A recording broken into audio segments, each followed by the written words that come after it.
I stood in the pouring rain staring at the locked mahogany door of the mansion I had built with my own two bare hands. Through the thick glass I could see my son clinking champagne glasses with his wife, the woman who had just shoved me out into the cold. She told me I was an embarrassment, a dirty old man ruining her perfect high society gala. What she did not know was that the deed to that house, the ground it stood on, and the very money paying for her expensive champagne all belonged to me. I walked away into the dark, but I was not defeated. I was calculating the exact moment I would take it all back. My name is Desmond Wright. I am 71 years old, and for my entire life I believed that blood meant absolute loyalty. I sacrificed everything to pull my son out of the struggles I faced growing up as a black man in Atlanta.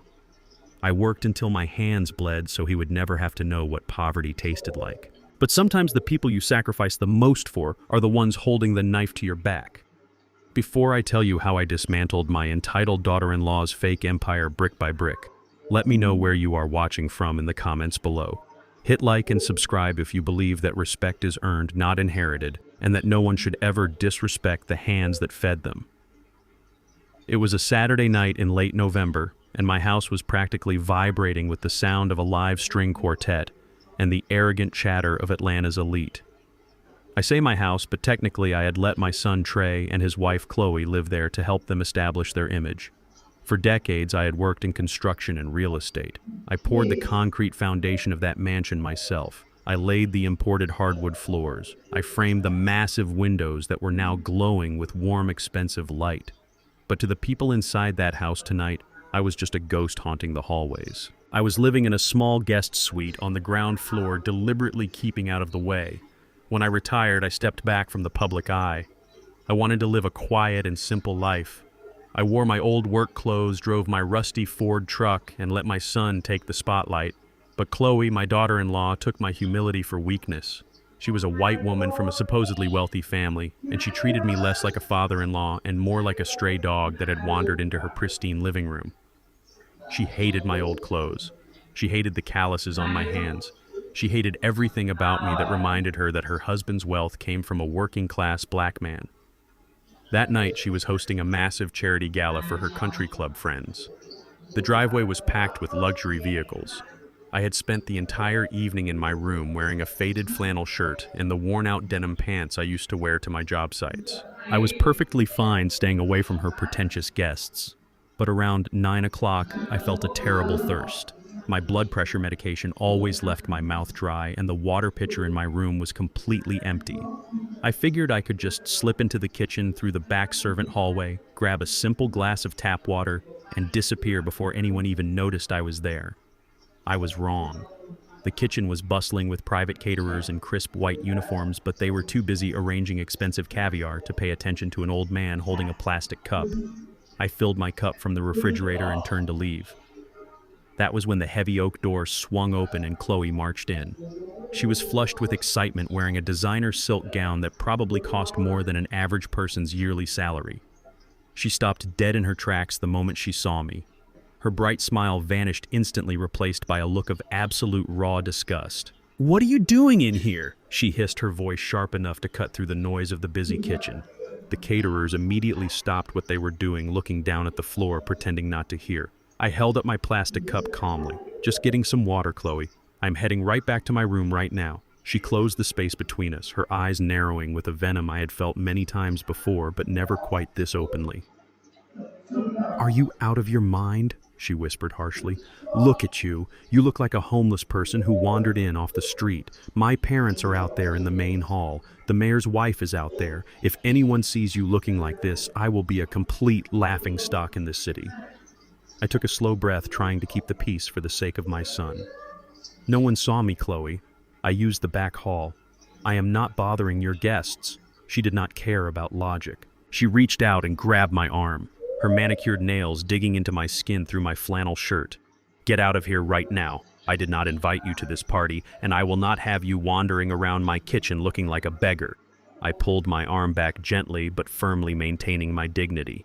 "This is my kitchen," I reminded her softly. "I built these cabinets. I bought those appliances." She let out a sharp, mocking laugh that made the hairs on my arms stand up. "Your kitchen? Please. Trey pays the property taxes now. This is our house. You are just a guest here, and right now you are a very unwanted one." Before I could say another word, the kitchen door opened again. It was Trey, my son. The boy I had worked 80-hour weeks to send to the best private schools and universities. He was wearing a custom-tailored tuxedo, looking every bit the successful tech CEO he desperately wanted everyone to believe he was. Trey, Chloe snapped immediately, turning to him. "Look at your father. He is trying to ruin my night on purpose. He is wandering around where the guests can see him looking like a vagrant. Tell him to leave." I looked at Trey. I waited for him to stand up for me. I waited for the boy I raised to tell his wife to show some basic respect to the man who gave them the roof over their heads. I waited for the son who used to sit on my shoulders at construction sites to defend his father. But Trey looked down at the polished floor. He could not even meet my eyes. He rubbed the back of his neck, looking nervous and deeply embarrassed. "Dad," he murmured softly, "could you just maybe go back to your room and stay there?" Chloe crossed her arms aggressively. "No," she said sharply. "I do not even want him inside the house tonight. Every time he comes out of that room, he smells like old wood and cheap soap. Tell him to go out to the garage until the party is completely over." I stared at my son in sheer disbelief. The silence in the kitchen was heavy and suffocating. The caterers were frozen, and I could feel their pity. Pity is a very heavy burden for a proud man to carry. Trey finally looked up, his eyes completely hollow and full of cowardice. "Dad," he said, his voice trembling slightly. "It is raining out, but the garage is heated. There is a folding cot in there by the storage boxes. Just go out there for a few hours, okay? Chloe is really stressed about this gala. Please just do it for me. Do not make a scene." A freezing cold November rain was beating against the glass of the back door. My own flesh and blood wanted me, a 71-year-old man, to go sleep on a stiff cot in a garage next to lawnmowers and spare tires just so I would not embarrass them in front of their wealthy white friends. I did not yell, I did not scream, I did not throw my water cup. When you have spent a lifetime building skyscrapers and neighborhoods from the ground up, you learn that losing your temper never fixes a structural flaw. You cannot negotiate with a rotten foundation. You have to tear the rotten wood out completely and start over. I looked at Chloe's smug, triumphant face. She thought she had established her dominance. Then I looked at Trey's weak, pathetic posture. I did not say a single word to either of them. I simply nodded my head, once turned around and walked toward the back door. Chloe stepped forward and opened it for me, letting the freezing wind and rain whip into the warm kitchen. "Do not come back inside until I text Trey that the coast is clear," she demanded loudly. I stepped out onto the wet concrete patio. The heavy mahogany door slammed shut right behind me, and I heard the loud metallic click of the deadbolt locking me out. They thought they had won. They thought they had finally put the pathetic old man in his place. But as I stood there in the freezing rain, the profound sadness in my chest completely evaporated. It was replaced by a clarity so cold and so sharp it felt like a diamond cutting through glass. I did not walk toward the garage. I reached into the deep pocket of my worn-out jeans and pulled out my car keys. I walked past the garage and headed straight toward the side gate where my old truck was parked. They thought they owned my house. They thought they owned me. They thought I was just an old fool with no power and no voice. It was time to show them that the architect who built their perfect little world could demolish it in the blink of an eye. I climbed into my truck, started the engine, and drove out into the stormy night. I was not going to a shelter. I was going to reclaim my throne. The rain hammered against the windshield of my old Ford truck as I drove away from the mansion. The windshield wipers squeaked back and forth, a rhythmic soundtrack to the absolute clarity settling over my mind. My son and his wife thought I was driving into the dark to find a cheap motel or maybe sleep in the cabin of this very truck. They thought they had broken a poor, defenseless old man, but they were fools. You see, when you spend 50 years studying structural integrity, you learn to spot a hollow facade from a mile away. Chloe and Trey were nothing but cheap drywall painted to look like marble. And I was the wrecking ball. I did not drive to a shelter. I merged onto the highway and headed straight for downtown Atlanta. The city skyline glowed against the stormy night clouds. I looked up at those towering glass and steel structures. I knew them intimately. I knew the weight of their steel beams and the depth of their concrete roots because my company had built half of them. I pulled my rusty truck into the pristine, brightly lit driveway of the Ritz-Carlton. The contrast was almost comical. My truck idled loudly next to a row of sleek black luxury sedans and imported sports cars. Instantly, a young valet in a crisp uniform rushed over. He waved his hands frantically, his face twisted in a mixture of panic and disdain. "Sir, you cannot park that thing here," the young man said loudly, tapping on my wet window. "This is the main entrance for hotel guests only. The delivery loading dock is around the back in the alley." I rolled down the window, the cold rain blowing onto my face. "I am not here to make a delivery, son," I said calmly. "I am checking in." The young man let out a condescending sigh. He looked at my soaked flannel shirt, my faded jeans, and my scuffed work boots. "Look, old man," he said with a completely disrespectful tone. "I do not have time for games. You need to move this piece of junk right now before I call security and have you dragged off the property." I did not raise my voice. I did not need to. I simply reached into my pocket and pulled out a heavy, solid black metal card. I held it out the window. "Give this to your general manager," I said. "Tell him Desmond is in the driveway." The valet rolled his eyes but took the card. He stomped over to the glass doors where the night manager was already rushing out. I watched through the rain as the manager snatched the card from the young man's hand. The manager's face went completely pale. He shoved the valet aside and practically sprinted through the puddles toward my truck, not even caring that his expensive suit was getting ruined by the storm. "Mr. Wright," the manager gasped, bowing his head slightly as he reached my window. "I am so incredibly sorry for the confusion. This young man is new, and he clearly did not recognize you. Please forgive us. Your private penthouse is fully prepared and waiting for you." I opened the door and stepped out into the rain. "Have someone park the truck," I told him, "and make sure the boy learns some manners before he ends up working at a gas station." "Yes, sir. Right away, sir," the manager stuttered, gesturing for me to follow him. The valet stood frozen in absolute shock, his jaw practically touching the wet pavement, as the manager led me through the grand lobby. We bypassed the regular check-in desk completely.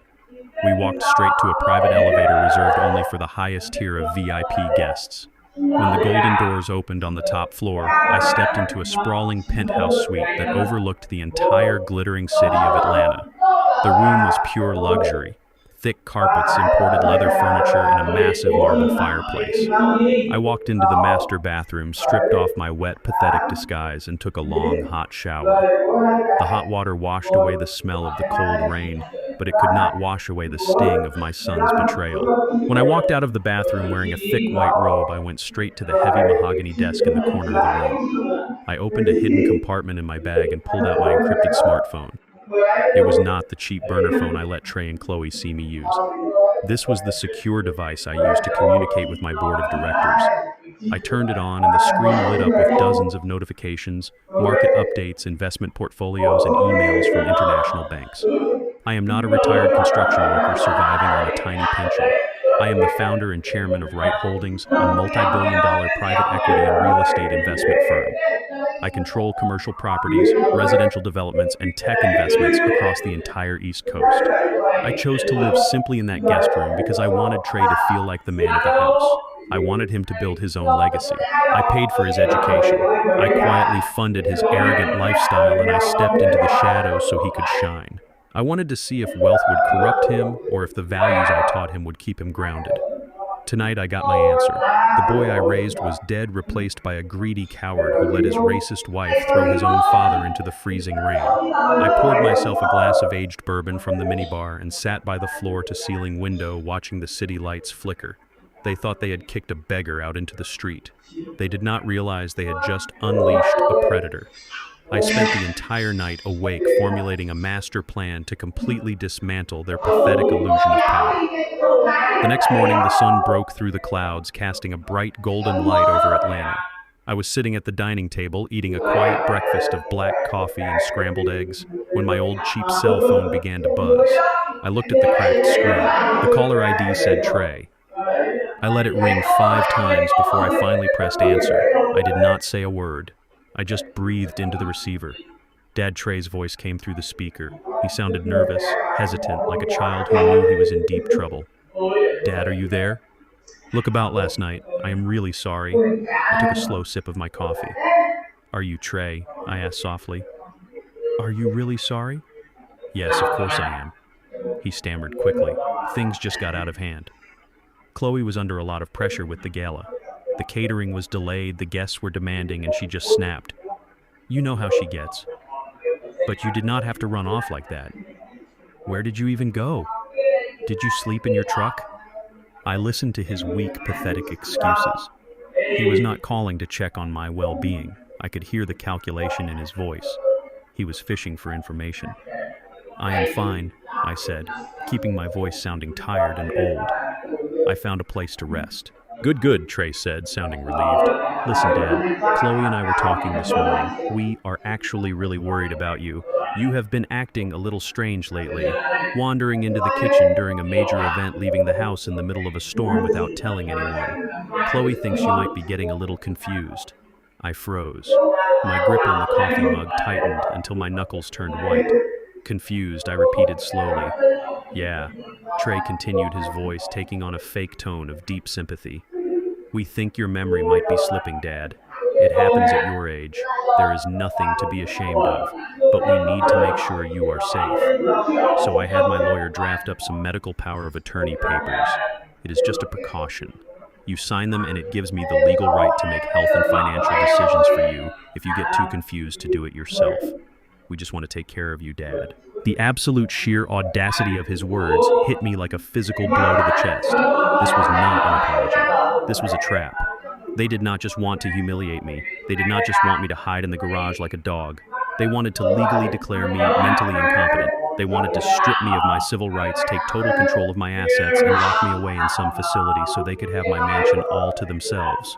My own son was trying to legally erase me from existence. I felt a dark, terrifying rage rise up in my throat, but I forced it down. If they wanted to play a game of deception, I would show them how a true mastermind plays. I sounded perfectly helpless when I replied, "Power of attorney, Trey. Do you really think I need that?" "It is for the best, Dad," he urged, sensing my fake hesitation. "Just come back to the house this afternoon. We have the papers ready. You sign them and we can put all this ugliness behind us. You can stay in your room and we will make sure you are totally taken care of." "All right, son," I whispered, letting my voice crack just a little bit for dramatic effect. "I will be there." I hung up the phone and placed it gently on the marble table.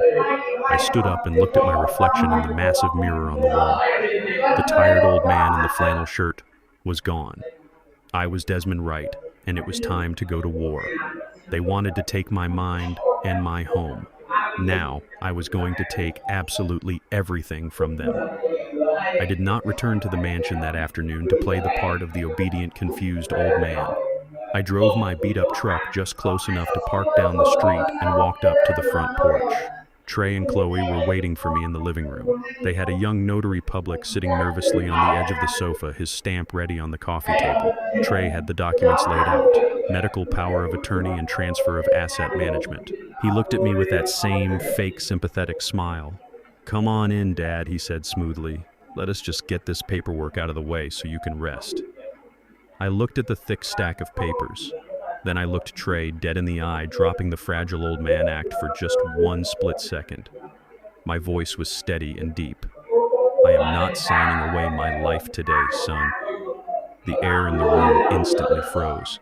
Trey took a step back, shocked by the sudden authority in my tone, but Chloe erupted. The polite, concerned daughter-in-law mask fell completely off, revealing the ugly reality underneath. "You crazy old fool," she screamed, her face turning red. "We are trying to keep you from wandering into traffic and you want to be stubborn. If you do not sign these papers right now, you cannot step foot in my house ever again." "Your house?" I asked quietly. "Yes, my house," she yelled, pointing a manicured finger at the door. "Get out. Go sleep under a bridge for all I care. You are not my problem anymore." Trey stood there completely silent, watching his wife kick his elderly father out onto the street. He did not say a single word to stop her. I did not argue. I simply turned around and walked out the front door. As I stepped off the porch, the heavy door slammed shut behind me. A few seconds later, I heard the electronic keypad beep rapidly. Chloe was changing the security codes. She was changing the locks on the very doors I had carved and hung with my own hands. She thought she had locked me out of my own property. She thought she was so smart. What my arrogant daughter-in-law did not know was that I wrote the source code for that entire security system. I walked back to my truck and drove straight to my penthouse at the Ritz-Carlton. I poured myself a black coffee, sat down at the heavy mahogany desk, and opened my encrypted laptop. When I built that mansion, I installed state-of-the-art hidden surveillance in every common area, every hallway, and every major room. I did not do it because I was paranoid. I did it because I knew the value of the art and the assets I had hidden behind those walls before I decided to play the role of a poor retired worker. Every smart home system, every digital lock, every camera was connected to a private server that only I had the master access to. I typed in my sequence and the screen flickered to life. High-definition video and crystal-clear audio filled my laptop screen. I was sitting miles away in absolute luxury, but I was inside my house. I watched the living room feed. Chloe was pacing back and forth, furiously tapping on her phone. Trey was pouring himself a massive glass of scotch, looking stressed and pathetic. "They are here," Chloe announced suddenly, her mood completely flipping to pure excitement. A few minutes later, the front door opened. Enter Richard and Susan, Chloe's parents. They were the very picture of arrogant old money Southern entitlement. Richard was a tall man who always wore pastel polo shirts and acted like he owned whatever room he walked into. Susan carried herself with a rigid snobbery, her nose permanently turned up as if something always smelled bad. They walked into my house looking like they had just conquered a new territory. "Oh, Chloe, darling." Susan sighed, looking around the grand foyer. "The drive over here was just exhausting. I still cannot believe you live in this specific neighborhood. The demographics around here are just so questionable." Richard crossed his arms, inspecting the crown molding. "It is a surprisingly beautiful structure, though I will admit. It is truly shocking that a common laborer could afford these kinds of building materials. He must have stolen them from his job sites over the years." I sat in my penthouse, my jaw clenched so tight my teeth ached. They were standing in a home funded by my sweat and my blood, calling me a thief. "Well, you do not have to worry about him anymore," Chloe laughed, pouring her parents some of my expensive wine. I kicked him out. He refused to sign the medical papers, so I threw him out on the street. He is probably begging for change downtown by now. Trey shifted uncomfortably in his chair. "Chloe, maybe we should not have been so harsh. He is an old man. What if something happens to him out there?" "Oh, grow up, Trey," Chloe snapped. "He is a burden. Besides, with him out of the way, my parents do not have to stay in the cramped guest wing anymore." "Mom, Dad, I want you to take the master suite on the top floor. It is massive and it has the best view of the city." My blood ran completely cold. The master suite. That was my room. It was the room I had built specifically for my late wife, Vivian. It was the only room in the house I kept perfectly preserved. Her favorite reading chair was still by the window. Her vanity was exactly how she left it. Trey actually spoke up. "Chloe, wait. My dad's things are still in there. My mother's things are in there. We cannot just let someone else sleep in that room." Chloe glared at him with absolute contempt. "He is not coming back, Trey. Tomorrow I am hiring a crew to box up all that old junk and throw it in the alley for the trash collectors. My parents are taking the master suite tonight." I switched the camera feed to the master suite corridor. I watched through the hidden lens as Susan and Richard walked into my private sanctuary. They did not look like guests. They looked like scavengers looking for scraps. Susan immediately started poking around. She opened the heavy oak wardrobe I had built for Vivian. She pushed aside the beautiful dresses I could not bear to part with. Then she found the hidden drawer at the bottom. My heart completely stopped. She reached in and pulled out a heavy velvet mahogany box. It was Vivian's jewelry box. I spent 10 years buying those pieces for my wife. Custom-cut diamonds, emeralds, and heavy vintage gold. It was my way of making up for the cheap tin ring I gave her when we were young, broke, and struggling to survive in Atlanta. When I finally made my millions, I made sure she wore real stones like the queen she was. Susan popped the latch and opened the box. Her eyes widened with raw, naked greed. She gasped and called her husband over. "Richard, look at this," Susan whispered, pulling out a heavy diamond necklace. "These are real stones. Where on earth did that old construction worker steal these from?" Richard took the necklace, examining it closely in the light. "These belong in a proper collection, Susan. Not hidden in some dark closet. Let us call the auction house downtown tomorrow morning. We can easily get $100,000 for this lot. It will really help cover my business shortfall this quarter." Chloe walked into the bedroom just in time to hear the plan. She saw the jewelry, and instead of stopping them, she smiled. "Take it, Mom. The old man probably bought it at a pawn shop anyway. Sell it all. Think of it as compensation for having to deal with his existence."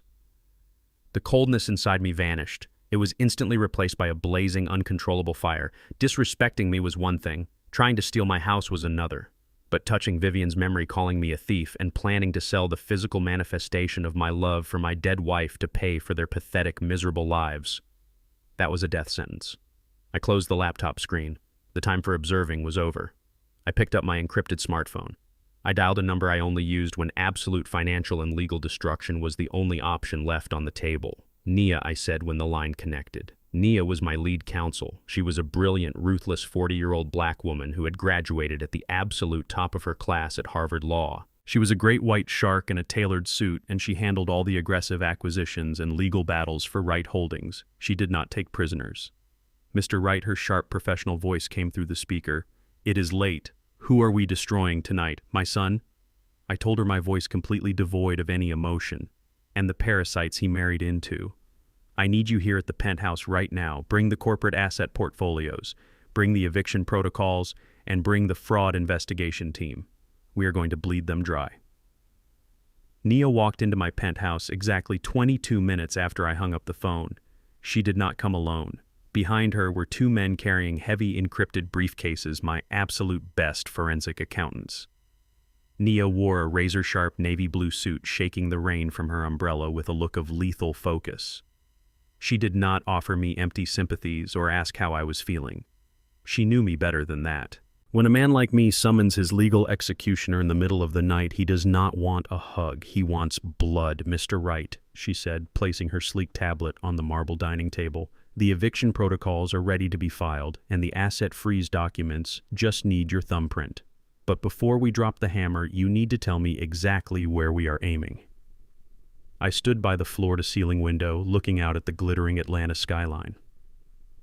"Pointed at Trey," I said, my voice completely devoid of the warmth a father usually reserves for his son. "I want you to tear open his company. I want to see every single penny moving in and out of Apex Technologies." Nia paused for a fraction of a second. She knew exactly what Apex Technologies was. 3 years ago, when Trey came to me begging for a chance to prove himself in the tech industry, I did not just write him a check. I wanted him to feel the pride of earning his own success. So I set up an anonymous shell corporation, an angel investment firm, that quietly injected $2.5 million of seed capital into his startup. Trey thought he had pitched his brilliant software idea to a group of mysterious Silicon Valley billionaires. He thought he had earned that money with his own intellect. He had no idea he was playing in a sandbox built and funded entirely by his old man. I gave him that money because I wanted him to have the head start I never had. When I was his age, I was hauling bricks and mixing concrete under the scorching Georgia sun, fighting for every single dollar just to keep the lights on. I wanted my son to wear tailored suits and sit in air-conditioned boardrooms. But now, after watching him stand by while his wife threw me out into the freezing rain, I needed to know exactly what he had built with my sacrifice. Nia nodded to her accountants. They opened their laptops, connecting directly to the banking mainframes my company had backdoor access to. Fingers flew across keyboards. The massive flat-screen television on the penthouse wall flickered to life, displaying endless columns of financial data, wire transfers, and expense reports. "Let us see what your son has been building," Nia murmured, her eyes scanning the data scrolling across the screen. The room went dead silent. The only sound was the heavy ticking of the grandfather clock in the corner. As the numbers populated the screen, the grand illusion of Trey Wright, the successful tech CEO, completely shattered before my eyes. "Mr. Wright," one of the accountants said, his voice hesitant, "there is no software development happening here. There is no engineering payroll. There are no server hosting fees. This company is a complete ghost ship." I walked slowly toward the screen, my eyes narrowing. "What do you mean it is a ghost ship? Explain it to me in plain English." Nia stepped forward, her perfectly manicured finger pointing to a massive red column on the digital spreadsheet. She looked at me with a mixture of professional disgust and deep pity. "It means Trey never built an app, Mr. Wright. He never hired a single programmer.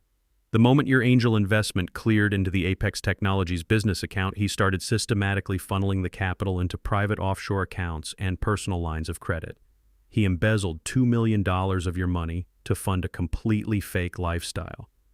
My chest tightened as if an iron band had been wrapped around my ribs. Show me the expenditures, I ordered, my voice dangerously low. Where did my money go? Nia tapped her tablet, bringing up the itemized bank statements. It went to a brand new matte black Porsche 911 fully customized, paid in cash. It went to VIP tables at high-end nightclubs across Atlanta. But that is just the beginning. Look at these retail transactions. I stared at the screen as the names of luxury boutiques scrolled past. Hermes, Chanel, Cartier, hundreds of thousands of dollars spent on designer handbags, diamond bracelets, and exotic vacations to St. Bart's. Chloe's entire closet, her entire fake high society persona, was bought and paid for by the very same black man she had just kicked out of her kitchen for looking like a beggar. She was walking around parading her wealth to her country club friends, completely unaware that she was wearing the concrete, the sweat, and the blood of my lifetime of labor. But then, Nia pulled up a separate ledger, and what I saw next made my blood turn to absolute ice. There were massive recurring wire transfers, leaving Trey's account every single month. $50,000 here, $75,000 there. The recipient name on the routing slips made my hands curl into tight, shaking fists. Richard and Susan Albright, Chloe's parents. Nia looked at me, her eyes flashing with realization. Your son has been keeping his in-laws afloat, she said quietly. Richard Albright's shipping company has been functionally bankrupt for the last 2 years. They were drowning in debt, moments away from losing their country club memberships and their luxury estate. Trey has been secretly bailing them out. He has been paying their mortgages, covering their luxury car leases, and funding their lavish lifestyle to buy their approval. The profound, sickening irony of the situation washed over me like a tidal wave. An hour ago, Richard and Susan were standing in the master bedroom of my house, turning their noses up at my architecture. They were calling me a common thief. They were plotting to sell my dead wife's vintage jewelry just to cover their business shortfalls. They looked down on me because of the color of my skin and the calluses on my hands. Yet they were literally surviving off my bank account. They were parasites feeding off the very man they despised. Trey had stolen from his own father to buy the affection of a racist, arrogant white family that would never truly accept him. He sold his soul and his heritage just to play pretend in their shallow world. Shut it all down, I said, my voice eerily calm. Freeze the remaining funds. Liquidate the shell company. I want his credit cards declining before the sun comes up. Nia nodded, but suddenly her tablet let out a sharp, piercing alarm. It was a critical security alert from the fraud department of First National Bank, the primary institution that handled all my major real estate holdings. Nia's eyes widened in genuine shock as she opened the encrypted file. Mr. Wright, she said, her voice completely losing its usual professional detachment. You need to look at this right now. She swiped her tablet, projecting a scanned PDF document onto the massive screen on the wall. It was a commercial loan application. But it was not just any loan, it was a secondary mortgage application for the mansion. Trey is leveraging the house, Nia explained, typing furiously on her keyboard to trace the origin of the document. He is trying to pull $5 million of cash equity out of the property. I stepped closer to the screen, my eyes locking onto the bottom of the final page. There, sitting perfectly on the dotted line, was my signature. It was a flawless forgery, every loop, every slant perfectly mimicking the way I signed my name. Trey had lived with me long enough to know exactly how to copy it. He knew my habits, he knew my banking contacts, and he was using that knowledge to steal the very roof over my head. He was not just locking me out of the house. He was putting my home on the line to cover the massive hole he had blown through his fake company's finances. If he defaulted on this massive loan, the bank would seize the property and the home I built for Vivian would be lost forever. When is this being processed? I demanded, the sheer gravity of the betrayal settling heavy in my bones. Nia checked the banking timestamp on the application. The funds are in escrow. The final closing signature is scheduled for today, 2 o'clock this afternoon at the First National VIP branch downtown. Trey and Chloe are going in person to finalize the paperwork and collect the cashier's check. They thought they had won. They thought they had successfully disposed of the crazy old man in the rain, clearing the path to walk into a bank and steal $5 million of my life's work. They thought I was sitting in a dark, cold garage crying over my broken family. I reached out and gently closed the lid of Nia's laptop. The time for gathering evidence was over. Nia, I said, adjusting the cuffs of my thick white robe. Call the regional director of First National. Tell him to prepare the grand boardroom and brew a fresh pot of his best coffee. and tell him under no circumstances is he to cancel Trey's 2 o'clock appointment. Nia looked up at me, a dangerous, predatory smile slowly forming on her lips. Are we crashing a bank closing, Mr. Wright? I walked over to the closet where the hotel staff had just delivered my freshly pressed, custom-tailored Tom Ford suit. No, I replied, my voice echoing with the authority of a man who owned the very ground they walked on. We are not crashing anything. We are just going to give my son and his lovely wife the surprise of their miserable lives. The architect is coming to inspect his property. I sat in the back of my private town car parked just across the street from the First National Bank downtown. My custom Tom Ford suit was hanging neatly in the garment bag next to me. I was not wearing it.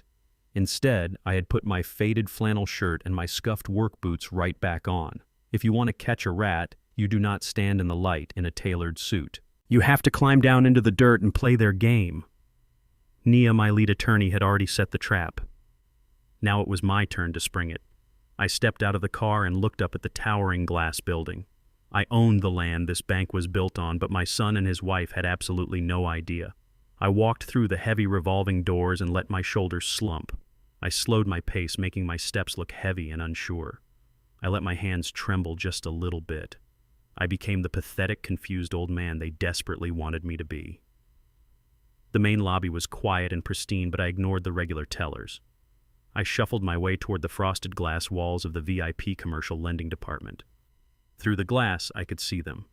Trey and Chloe were sitting in plush leather chairs across from Mr. Bennett, the senior branch manager. Chloe was practically bouncing in her seat, wearing a brand new white designer dress. Trey was sweating but trying to maintain the posture of a successful tech boss. Between them on the polished oak desk was the final contract for a $5 million equity loan against my mansion. Mr. Bennett was holding his solid gold pen. He was pretending to review the final page, waiting for my signal. I pushed the heavy glass door open. It creaked loudly and all 3 heads snapped in my direction.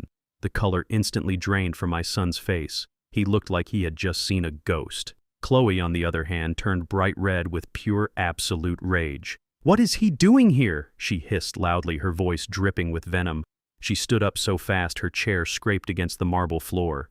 "Trey, do something. Tell him to leave right now." I kept my head lowered, playing the part perfectly. I let my voice waver, making it sound thin and desperate. "Trey," I called out, taking a slow, trembling step forward. "Son, I have been looking everywhere for you." Chloe marched toward me, pointing a manicured finger at my chest. "Get out," she ordered, her tone filled with pure disgust. "You are not supposed to be here. This is a private VIP banking suite for high-net-worth clients. You look like you just crawled out of a dumpster. You are going to ruin this for us." She turned her head and yelled toward the lobby. "Security. We need security in here immediately. There is a crazy old vagrant harassing us." Trey jumped up and grabbed his wife's arm, looking terrified. "Chloe, stop it," he whispered frantically. "That is my dad. Do not make a scene in front of the bank manager." He turned to me, his eyes pleading. "Dad, please. You cannot be here right now. We are in the middle of a very sensitive business transaction. Go sit in the lobby. I will buy you a coffee, and we can talk later. Just please go." I did not move. I looked at the desk and saw the thick stack of mortgage documents. My forged signature was right there on the top page. I looked back at Trey, forcing my eyes to widen with fake confusion and fear. "Trey," I said, my voice cracking perfectly. "Did you go into my room? Did you take the red folder from the metal box in my closet? I cannot find the deed to the house I built for your mother. Did you take my house papers, Trey?" The silence that followed was absolute. The entire VIP suite stopped breathing. Chloe froze, her hand still raised in the air. Trey looked like he was about to pass out. He swallowed hard, a bead of sweat rolling down his forehead. "Dad, you are confused," he stammered, his voice shaking uncontrollably. "You do not know what you are talking about. Your mind is playing tricks on you again." I turned my gaze to Mr. Bennett, the bank manager. He was a sharp man who had managed my corporate accounts for 15 years. He knew exactly who I was, and he knew exactly what was happening. He stood up slowly, placing his gold pen down on the desk. "Excuse me," Mr. Bennett said, his voice cold and strictly professional. "Mr. Wright, did I just hear this gentleman correctly?" Is he claiming that the property deed you provided for this $5 million collateral loan was taken without his permission? Chloe quickly stepped forward, pasting a fake, sickeningly sweet smile on her face. Oh, please do not listen to him, Mr. Bennett. She laughed nervously. My father-in-law is very sick. He suffers from severe dementia. He does not even know what day it is most of the time. We are actually finalizing this loan so we can afford to put him in a proper medical facility. He is just confused.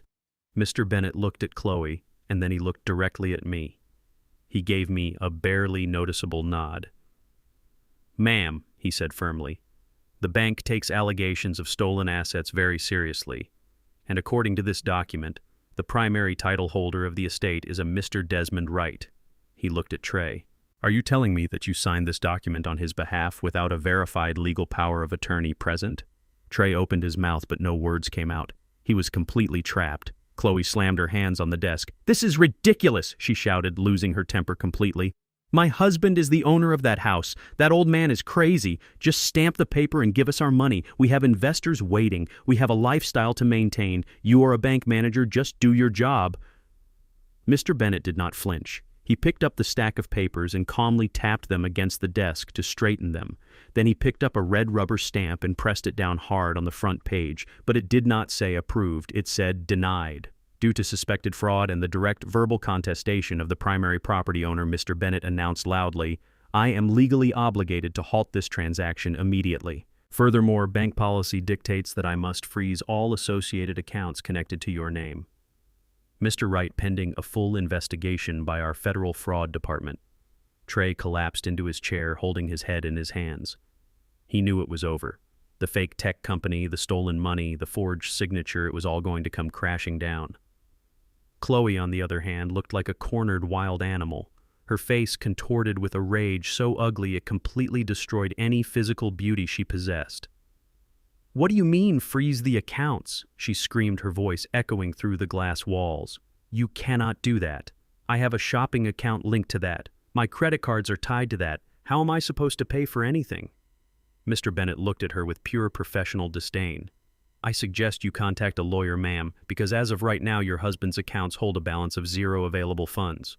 Chloe turned around and glared at me. Her eyes were full of absolute hatred. I stood there playing the fragile old man, pulling my jacket tight around my chest as if I were scared of her. She stomped over to Trey and grabbed him by the collar of his expensive jacket, pulling him to his feet. Get up, you useless coward, she hissed into his ear, but I could hear every word perfectly. We are leaving. She dragged him toward the door, stopping right in front of me. She leaned in close, her expensive perfume mixing with the smell of her desperation. You think you won, you crazy old fool, she whispered venomously. You just ruined our lives, but I promise you I am going to ruin yours. You are not going back to that house. You are going straight to a mental asylum. I am going to find a doctor who will lock you in a padded room until the day you die, and then I will sell that stupid house myself.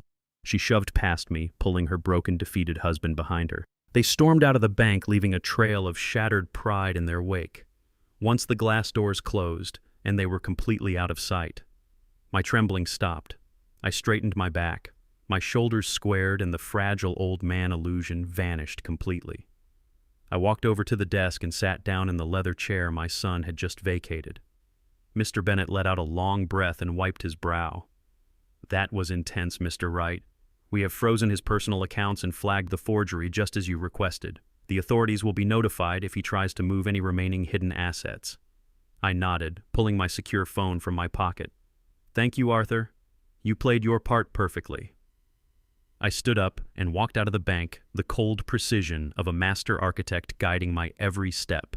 Chloe thought she was going to lock me in a mental asylum. She thought she could just buy a fake doctor and throw me away like garbage. She had no idea that I had already recorded her threat. She had no idea that her desperation was exactly what I was counting on. She was about to step directly into the next phase of my trap, and I was going to let her bury herself so deep she would never see the light of day again. I sat in the dim light of my Ritz-Carlton penthouse, the soft glow of my encrypted laptop screen reflecting in my eyes. I was sipping a glass of aged bourbon, watching the live security feed from my mansion. The brutal confrontation at the bank had completely shattered my daughter-in-law's composure. She was pacing the living room like a caged rabid animal, her white designer dress now wrinkled and discarded for a silk robe. Trey was slouched on the sofa, holding a heavy glass of whiskey, staring blankly at the floor. He knew his fake empire was ruined, but Chloe absolutely refused to accept defeat. She was a woman who had never been told no, and she was willing to burn the entire world down just to get her way. Around 8 o'clock that evening, the doorbell rang. Through the hidden camera positioned in the grand foyer, I watched Chloe rush to open it. In walked a man carrying a sleek black leather medical bag. He wore a sharp, expensive suit, but he lacked the exhausted, dedicated posture of a real physician. This was Dr. Gregory Thorne. My legal team had already warned me about him in the past. He was a notorious concierge doctor for Atlanta's corrupt elite, a man known for writing highly questionable prescriptions and signing whatever legal medical documents his wealthy clients needed, provided the price was right. Chloe led him into the formal living room, pulling the heavy oak doors shut behind them. They did not know that the very walls of that house were listening. I turned up the volume on my laptop, catching every single word in perfect, crystal-clear audio. Dr. Thorne did not even bother to sit down. He looked around my home with a greedy, evaluating glint in his eye. "Let us make this quick, Chloe," he said, his voice slick and arrogant. "You said it was an absolute emergency. Where is the patient?" Chloe crossed her arms defensively. "There is no patient to examine, Gregory. The crazy old man ran off. But that is exactly why I need your help right now. We need a certified medical evaluation signed tonight.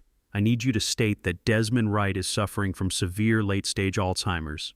I need the documentation to explicitly state that he is a danger to himself and others, completely incapable of managing his own financial and legal affairs." Dr. Thorne raised an eyebrow, letting out a low, mocking whistle. "You are asking me to falsify a terminal cognitive decline diagnosis for a man I have not even taken a basic blood pressure reading on. Do you realize the kind of legal liability that puts me in? If the state medical board ever found out, my license would be shredded in seconds." Trey finally looked up from his glass, his voice shaking with panic. "Chloe, we cannot do this. This is a federal crime. If the bank is already investigating us for the mortgage, a fake medical record is going to send us straight to prison." "Shut up, Trey," Chloe snapped, not even bothering to look at her husband. She turned back to the corrupt doctor. "Everyone has a price, Gregory. I know exactly how you operate. Name it." The doctor smiled a cold, calculated smirk. $50,000, cash, non-negotiable. And I want it right now before my pen even touches that paper. Trey jumped up from the sofa. 50,000. "Chloe, our accounts are totally frozen. We have literally nothing. The bank manager cut us off this afternoon." Chloe completely ignored him. She walked over to the antique grandfather clock in the corner of the room, reached behind the carved wooden paneling, and pulled out a thick, heavy manila envelope. She tossed it onto the coffee table. It hit the glass with a heavy, satisfying thud. I leaned closer to my screen, my jaw clenching so tight my teeth ached. I knew exactly what was in that envelope. It was the cash Richard and Susan, her arrogant parents, had gotten from fencing some of my late wife Vivian's vintage jewelry earlier that morning. They had stolen the physical memories of my dead wife, pawned them off like common thieves just to fund a fake medical diagnosis meant to lock me in a padded room. The sheer, unadulterated evil of it was almost hard to comprehend. Dr. Thorne unzipped his bag, pulled out a thick stack of official medical letterhead, and began to write. I watched in flawless 4K resolution as he documented my supposed mental decay. He detailed fake cognitive tests I had supposedly failed. He wrote down aggressive behaviors I had never committed. He signed his name with a dramatic flourish, pressed his official medical seal onto the paper, and handed it directly to Chloe. She snatched the paper, her eyes gleaming with wicked, desperate triumph. "This is it," she whispered, holding the document like a trophy. "Tomorrow morning we take this straight to the judge. We get the emergency conservatorship approved. We take back the house and we force the bank to unfreeze the accounts. The old man is finished." Dr. Thorne grabbed the envelope of cash, stuffed it into his leather bag, and walked out of my house without looking back. I sat back in my leather chair in the penthouse. My daughter-in-law thought she was a master strategist holding the ultimate winning card. She did not realize she had just handed me the exact rope I would use to hang them all. I did not wait for the morning to come. I extracted the high-definition video and the perfectly isolated audio track. I clipped the exact moment the stolen money hit the table and the exact moment the fraudulent signature hit the paper. I opened a secure, encrypted email server that could never be traced back to my location. I attached the video file. I sent the first copy directly to the disciplinary committee of the State Medical Board of Georgia. I sent the second copy to the regional director of the Federal Bureau of Investigation, specifically addressing the division that handles severe healthcare fraud and elder abuse. I hit send, closed the laptop, and poured myself another glass of bourbon. The next morning, I woke up feeling more energized and dangerous than I had in a decade. I ordered a lavish breakfast to the penthouse, put on my robe, and opened my surveillance feed. It was exactly 9:15 in the morning. Chloe was in the kitchen, aggressively pacing while applying her expensive makeup, holding her phone pinned to her ear. She was completely unaware that the world outside the walls of my mansion was already collapsing around her associate. Suddenly, her phone buzzed loudly with an incoming call. She answered it with a smug, highly irritated tone. "Gregory, I am busy preparing to go to family court. What do you want?" Even through the camera's microphone, I could hear Dr. Thorne screaming on the other end of the line. His voice was completely unhinged, high-pitched with absolute raw terror. "What did you do?" he roared so loudly that Trey ran into the kitchen looking panicked. "You set me up, you stupid, arrogant little girl. You completely ruined my life." Chloe stopped pacing immediately. The color instantly vanished from her face, leaving her looking like a ghost. "What are you talking about?" she stammered. "My license is gone," Thorne screamed, sounding like a man entirely losing his mind. "The medical board just served me with an emergency suspension at my front door." But that is not even the worst part. There are federal agents tearing apart my clinic right now. The FBI has a video, Chloe. They have a crystal clear video of me taking your cash and signing that fake Alzheimer's diagnosis. They know everything. They are seizing my bank assets. They are seizing my patient files. Chloe dropped her makeup brush. It clattered loudly against the marble kitchen counter. "What video?" she gasped, her whole body beginning to tremble violently. "That is impossible." We were alone in the living room. No one else was there. They told me they received an anonymous encrypted file last night. Thorne yelled, his voice breaking. "Someone is watching you, Chloe. Someone recorded us. You dragged me into a federal conspiracy trap. Listen to me very carefully. When the feds put me in an interrogation room, I am not going down alone. I am telling them absolutely everything about you, your husband, and your parents. You better find a good lawyer right now because they are coming for you next." The line went dead. Chloe stood frozen in the center of the kitchen, staring at her phone as if it were a venomous snake that had just bitten her. The fake medical document she thought was her golden ticket was sitting right there on the kitchen island. Now it was nothing more than a signed confession to a massive federal crime. Trey grabbed her shoulders, shaking her slightly. "Chloe, what happened? Who was that on the phone?" She slowly looked up at her husband, her eyes wide with a brand new suffocating terror. She finally realized that she was not the hunter in this game. She was the prey. And the invisible predator hunting her was not a fragile, confused old man. I smiled at the screen, took a slow bite of my breakfast, and prepared for the next phase of the demolition. I sat in the quiet luxury of my penthouse, watching the afternoon sun cast long shadows over the Atlanta skyline. My encrypted laptop sat open on the marble table in front of me, broadcasting the live security feed from my mansion. You would think that after the absolute panic Chloe experienced that morning with the corrupt doctor, she would be hiding in a dark room. But arrogance is a very dangerous disease. It blinds you to the reality of your own destruction. Chloe was upstairs frantically making phone calls to lawyers, trying to save her own skin. Meanwhile, her parents, Richard and Susan, had decided to treat my home like their own personal country club. Through the high-definition camera mounted on the back patio, I watched Richard Albright standing by my custom-built outdoor grill. He was wearing a crisp pastel polo shirt, holding a pair of silver tongs like he was the undisputed king of the world. Susan was lounging on my expensive patio furniture, sipping a glass of my premium imported wine.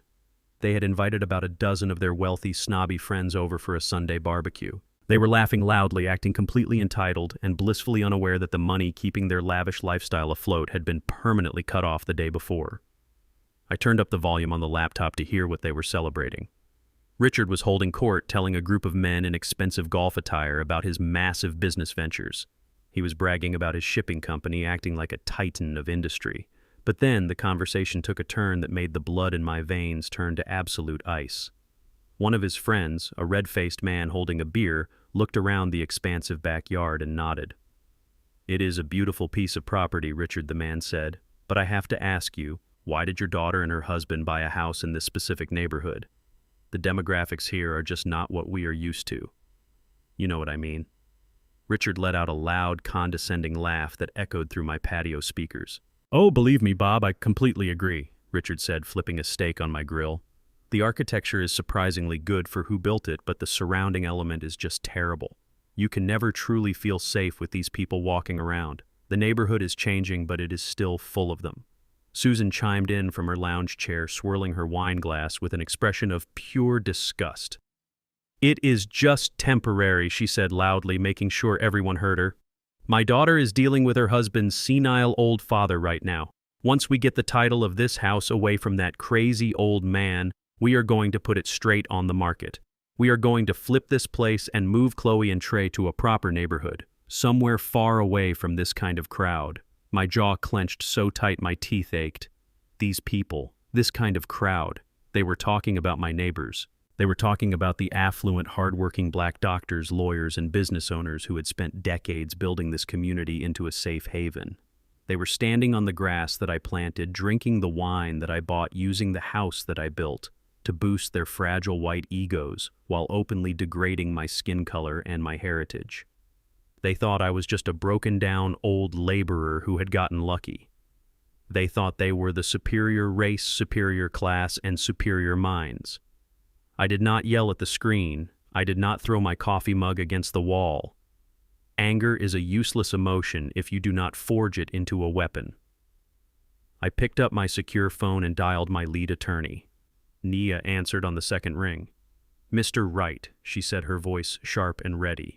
Nia, I said, my voice dangerously calm. I am currently watching a cockroach infest my backyard. His name is Richard Albright. He runs a shipping and logistics company out of Savannah. I want you to tear his financial life completely apart. Do not just look at the surface. I want you to dig into his corporate ledgers, his personal tax returns, his offshore accounts, and his private debts. Leave absolutely no stone unturned. I want to know exactly what this man is made of. Consider it done, Nia replied. I will have my forensic team run a full diagnostic on Albright Logistics. Give me 1 hour. I hung up the phone and kept my eyes on the screen. For the next hour, I watched Richard play the role of the generous millionaire host.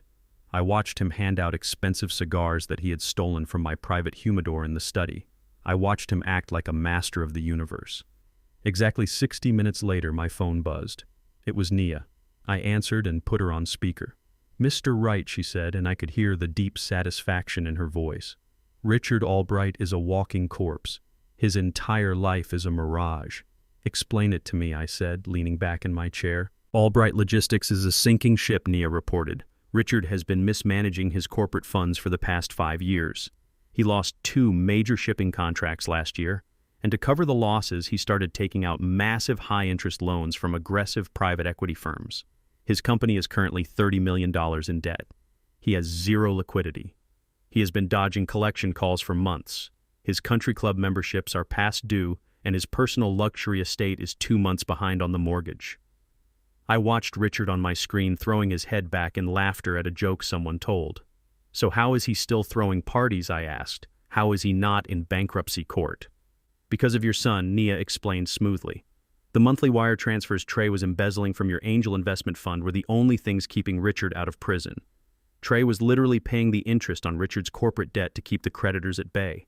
But since you ordered me to freeze Trey's accounts yesterday afternoon, Richard's latest automated payments just bounced hard. He does not know it yet because it is the weekend, but by tomorrow morning the private equity firms are going to declare his loans in default. A slow, cold smile spread across my face. Richard thought he was superior to me. He thought he was a self-made millionaire dealing with a poor old black man. But the reality was that his entire existence, his food, his cars, his fake prestige was funded entirely by the spare change falling out of my pocket. Nia continued her report. The 3 private equity firms that hold his debt are ruthless, Mr. Wright. Once the banks open tomorrow, they are going to initiate hostile takeover protocols. They will seize his company, his house, and every asset he has to his name. Richard Albright is going to be completely destroyed by Tuesday. I looked at the screen again. Richard was handing a freshly grilled steak to his wife, smiling brightly. They wanted to steal my house. They wanted to throw me in a mental asylum. They wanted to disrespect my people on my own land. Letting random equity firms destroy him was not good enough for me. That was too impersonal. I wanted to be the one holding the hammer when his glass house shattered. Nia. I said, my tone shifting from observation to absolute command. Contact those 3 private equity firms immediately. I do not care that it is a Sunday. Find the managing partners and get them on the phone. What are you thinking, Mr. Wright? Nia asked, a hint of anticipation in her voice. I want Wright Holdings to purchase Richard Albright's debt. I ordered firmly. Every single penny of it. Buy the corporate loans, buy the private mortgages, buy the liens on his vehicles. Offer the equity firms a 10% premium to sign the transfer papers tonight. Use my personal discretionary fund if you have to. I do not care what it costs. Just get it done. There was a brief silence on the line as Nia processed the sheer magnitude of the aggressive financial maneuver I was demanding. Then she let out a low, impressed laugh. You want to buy his debt so you can be the one to foreclose on him, she asked. No, I replied, my eyes locked on Richard's smiling face on my laptop monitor. I do not just want to foreclose on him. By tomorrow morning, I do not want Richard Albright owing money to random faceless banks. I want him owing money to me. I want to be his supreme creditor. I want to own his failing company. I want to own his cars. I want to own the very bed he sleeps in. He walked into my home acting like a master.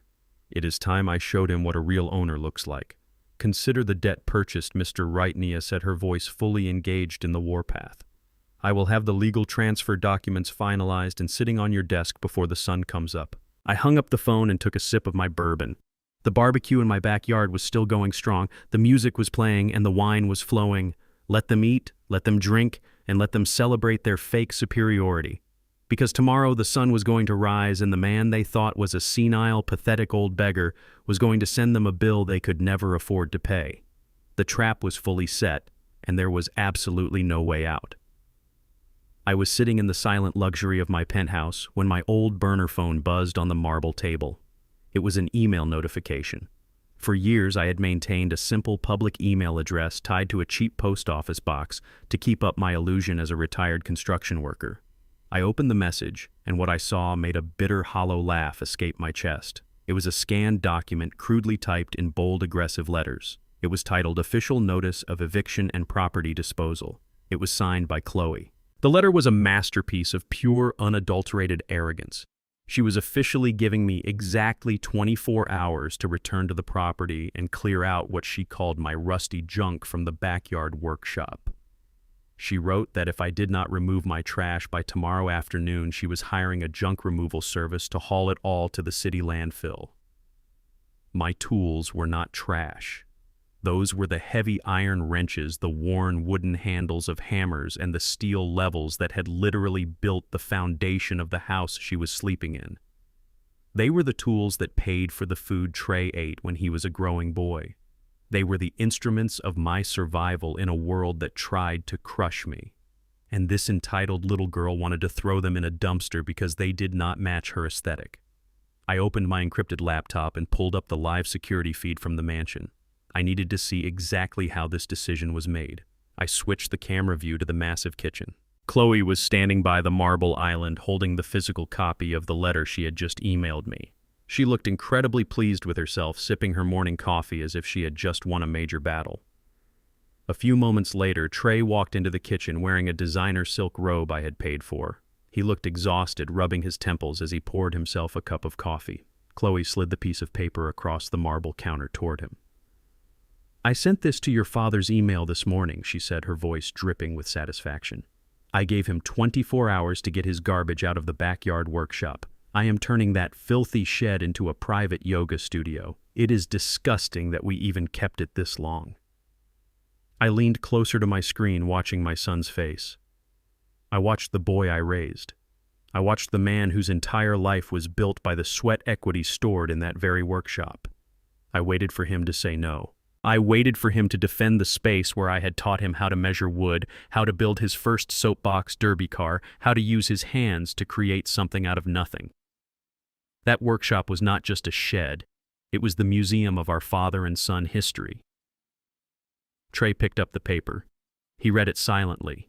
His eyes scanned the cruel words his wife had written about my life's work. He let out a long, heavy sigh. He did not look angry. He did not look ashamed. He just looked annoyed by the inconvenience of my existence. "Whatever you think is best," Chloe Trey murmured, dropping the paper back onto the counter. "Just make sure he does not cause a scene when he comes to get his things. I do not want him bothering the neighbors. Just keep him away from the main house." He turned his back on the letter, took his coffee, and walked out of the kitchen. I sat in my penthouse completely frozen. I did not feel rage. I did not feel the sudden spike of adrenaline that I had felt when I discovered their financial crimes. What I felt was much deeper and much more permanent. I felt a profound, absolute death inside my chest. Up until that exact second, a very small, foolish part of my heart had held on to a tiny thread of hope. A hope that maybe Trey was just weak. A hope that maybe he was just being manipulated by his vicious wife. A hope that deep down, the son I loved was still in there somewhere, buried under the debt and the lies. But watching him casually agree to throw away my tools, my memories, and my dignity just so his wife could have a yoga studio, extinguished that hope forever. The thread snapped. The father died in that moment, and only the architect remained. And the architect knew exactly how to demolish a condemned building. I picked up my secure phone and dialed Naya. She answered immediately, the sharp professionalism in her voice matching the coldness settling over my soul. "Mr. Wright," she said, "what is our next move?" "Naya," I said, my voice completely flat and devoid of any paternal mercy. "Chloe just sent me a self-drafted eviction notice. She is trying to kick me out of my own workshop. I think it is time we show her what a real eviction looks like." I heard the quiet rhythmic tapping of Nia typing on her keyboard. "The standard 30-day eviction notice is ready to be filed," she stated, "but considering the circumstances, we can expedite it." "I do not want a 30-day notice," I commanded softly. "I do not want a 14-day notice. I want them out of my house immediately. They committed wire fraud, they attempted to forge a multi-million-dollar commercial mortgage, and they conspired to falsify medical records on my property. They are criminals operating inside a home owned by Wright Holdings. I want an emergency ironclad expulsion order." Nia paused, understanding the absolute severity of what I was asking. "To get an immediate 0-day expulsion order based on criminal activity, we have to bypass the lower housing courts. We have to go straight to a judge with supreme authority." "Then go to Judge Marcus Vance," I told her. Judge Vance was a state Supreme Court judge. But 20 years ago, before he wore the black robe, he was a young, struggling civil rights attorney fighting against corrupt city zoning laws. When no bank would fund his campaign for district attorney, I secretly bankrolled his entire operation. I built the building where he set up his first law practice. He knew exactly who Desmond Wright was, and he knew the power I wielded in the shadows of Atlanta. "I will make the call right now," Naya said, her voice filled with absolute conviction. "I will present the digital evidence of the mortgage forgery and the medical fraud conspiracy. You will have your emergency order by this afternoon. Make sure it has the heavy red seal of the state," I told her. "I want Chloe to feel the weight of it when she reads it." 3 hours later, a secure corporate courier knocked on the heavy wooden doors of my penthouse. He handed me a thick, sealed legal folder. I tipped him and walked over to my desk. I opened the folder and slid the document out. It was beautiful. It was an emergency order of expulsion and asset forfeiture signed personally by State Supreme Court Judge Marcus Vance. The heavy red seal of the state of Georgia was pressed deeply into the bottom corner. It legally stated that due to substantial evidence of financial fraud and elder abuse, Trey and Chloe had absolutely zero rights to the property. They were ordered to vacate the premises immediately upon presentation of the document or face immediate arrest by the county sheriff. It was not a request, it was a legal hammer. I walked over to the sprawling walk-in closet of my suite. Hanging in the center, perfectly pressed and immaculate, was my custom-tailored Tom Ford suit. The fabric was midnight black, sharp, and unforgiving. I took the heavy legal document, folded it perfectly in half, and slid it into the inside breast pocket of the suit jacket. It rested perfectly over my heart. They wanted to throw my life into a dumpster. They wanted to erase my legacy so they could live in a fake fantasy world. But the illusion was over. Tomorrow I was going to walk through the front doors of my mansion, not as a helpless old man begging for scraps, but as the true king returning to his throne. And I was going to hand them their absolute destruction. I sat in the absolute silence of my penthouse watching the glowing monitors of my security feed. The sun had set over Atlanta, and my mansion was lit up like a beacon of false prosperity. Tonight was the night of Trey's grand event. He was hosting an exclusive investor showcase for his completely fraudulent software company. He was desperate. I had frozen his bank accounts and cut off the stolen capital he was using to fund his life. He was backed into a corner, and this party was a frantic attempt to charm real venture capitalists into handing over millions of dollars to cover his tracks. Chloe had outdone herself. She had invited the absolute upper crust of Atlanta society. The driveway was packed with exotic cars. Men in tailored tuxedos and women in designer gowns were strolling through the massive oak doors I had hung myself. They were the city's white elite. Old money heirs, hedge fund managers, and private equity vultures who would normally never step foot in a neighborhood like mine unless they were buying it out to gentrify it. Tonight they were drinking my vintage champagne, walking on my imported hardwood floors, and listening to a string quartet playing softly in my grand foyer. Chloe was floating through the crowd wearing a stunning sapphire dress, smiling radiantly and soaking in the admiration. She was playing the perfect hostess, the supportive wife of a rising tech billionaire. She was desperately trying to validate her existence to the people she considered her peers. She had no idea she was dancing on the deck of a sinking ship. It was time to cast my line. I needed them absolutely drunk on their own arrogance before I pulled the rug out from under them. I picked up my burner phone, the cheap piece of plastic they thought was my only connection to the world. I cleared my throat. I lowered my shoulders even though no one was in the room to see me. I prepared my voice, dropping the deep, authoritative tone of a corporate titan and replacing it with the high, thin, wavering pitch of a terrified, broken old man. I dialed Trey's number. Through the security feed, I saw Trey standing near the marble fireplace surrounded by 3 wealthy older men. He was holding a glass of scotch, nodding eagerly at whatever they were saying. He felt his phone buzz in his pocket. He pulled it out, looked at the screen, and his fake smile faltered for a fraction of a second. He excused himself from the group and walked quickly down the hall, slipping into the empty study. He answered the phone, his voice tight and irritated. "What do you want, Dad? I am in the middle of a major event. You are supposed to be packing your garbage." I did not speak right away. I forced a wet, ragged breath into the receiver. I made a soft, pathetic, whimpering sound, letting my voice crack completely. "Trey," I whispered, making sure I sounded absolutely terrified. "Please, son, please do not throw my tools away." Trey sighed loudly, a sound of profound annoyance. "Dad, I told you Chloe is handling the workshop. You have the eviction notice. You have until tomorrow." I let out a sob. It was a masterclass in deception. I poured every ounce of vulnerability I could fake into the microphone. "I have nowhere to go, Trey. I am an old man. I do not have any money. I do not understand what is happening to me. I just want to stay in my house. Please, son, I am begging you." On the screen, I saw the study door open.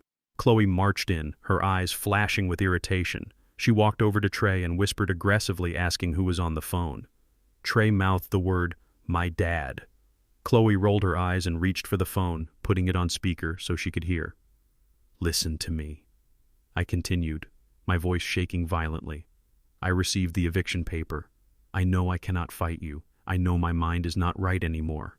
Chloe was right. "I am confused. I am so confused, Trey. But please do not throw me on the street." I watched Chloe's face light up with a wicked, malicious joy. The fake eviction notice had worked exactly as she hoped. She thought she had completely broken my spirit. She thought the fear of homelessness had shattered whatever defiance I had left. "What do you want, old man?" Chloe said, loudly, leaning into the phone. I swallowed hard, playing the part of the defeated victim. "I will give you the house," I whimpered. "I will sign the deed over to Trey completely. You do not have to fight me in court. You do not have to call a doctor. I will sign the full property transfer tonight. Whatever papers you want." Trey and Chloe looked at each other. The greed in their eyes was so bright it practically glowed through the security camera.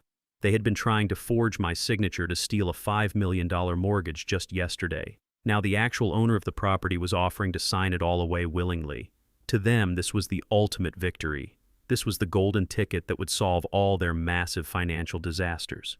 "What is the catch?" Chloe demanded, her eyes narrowing with suspicion. "No catch," I sobbed softly.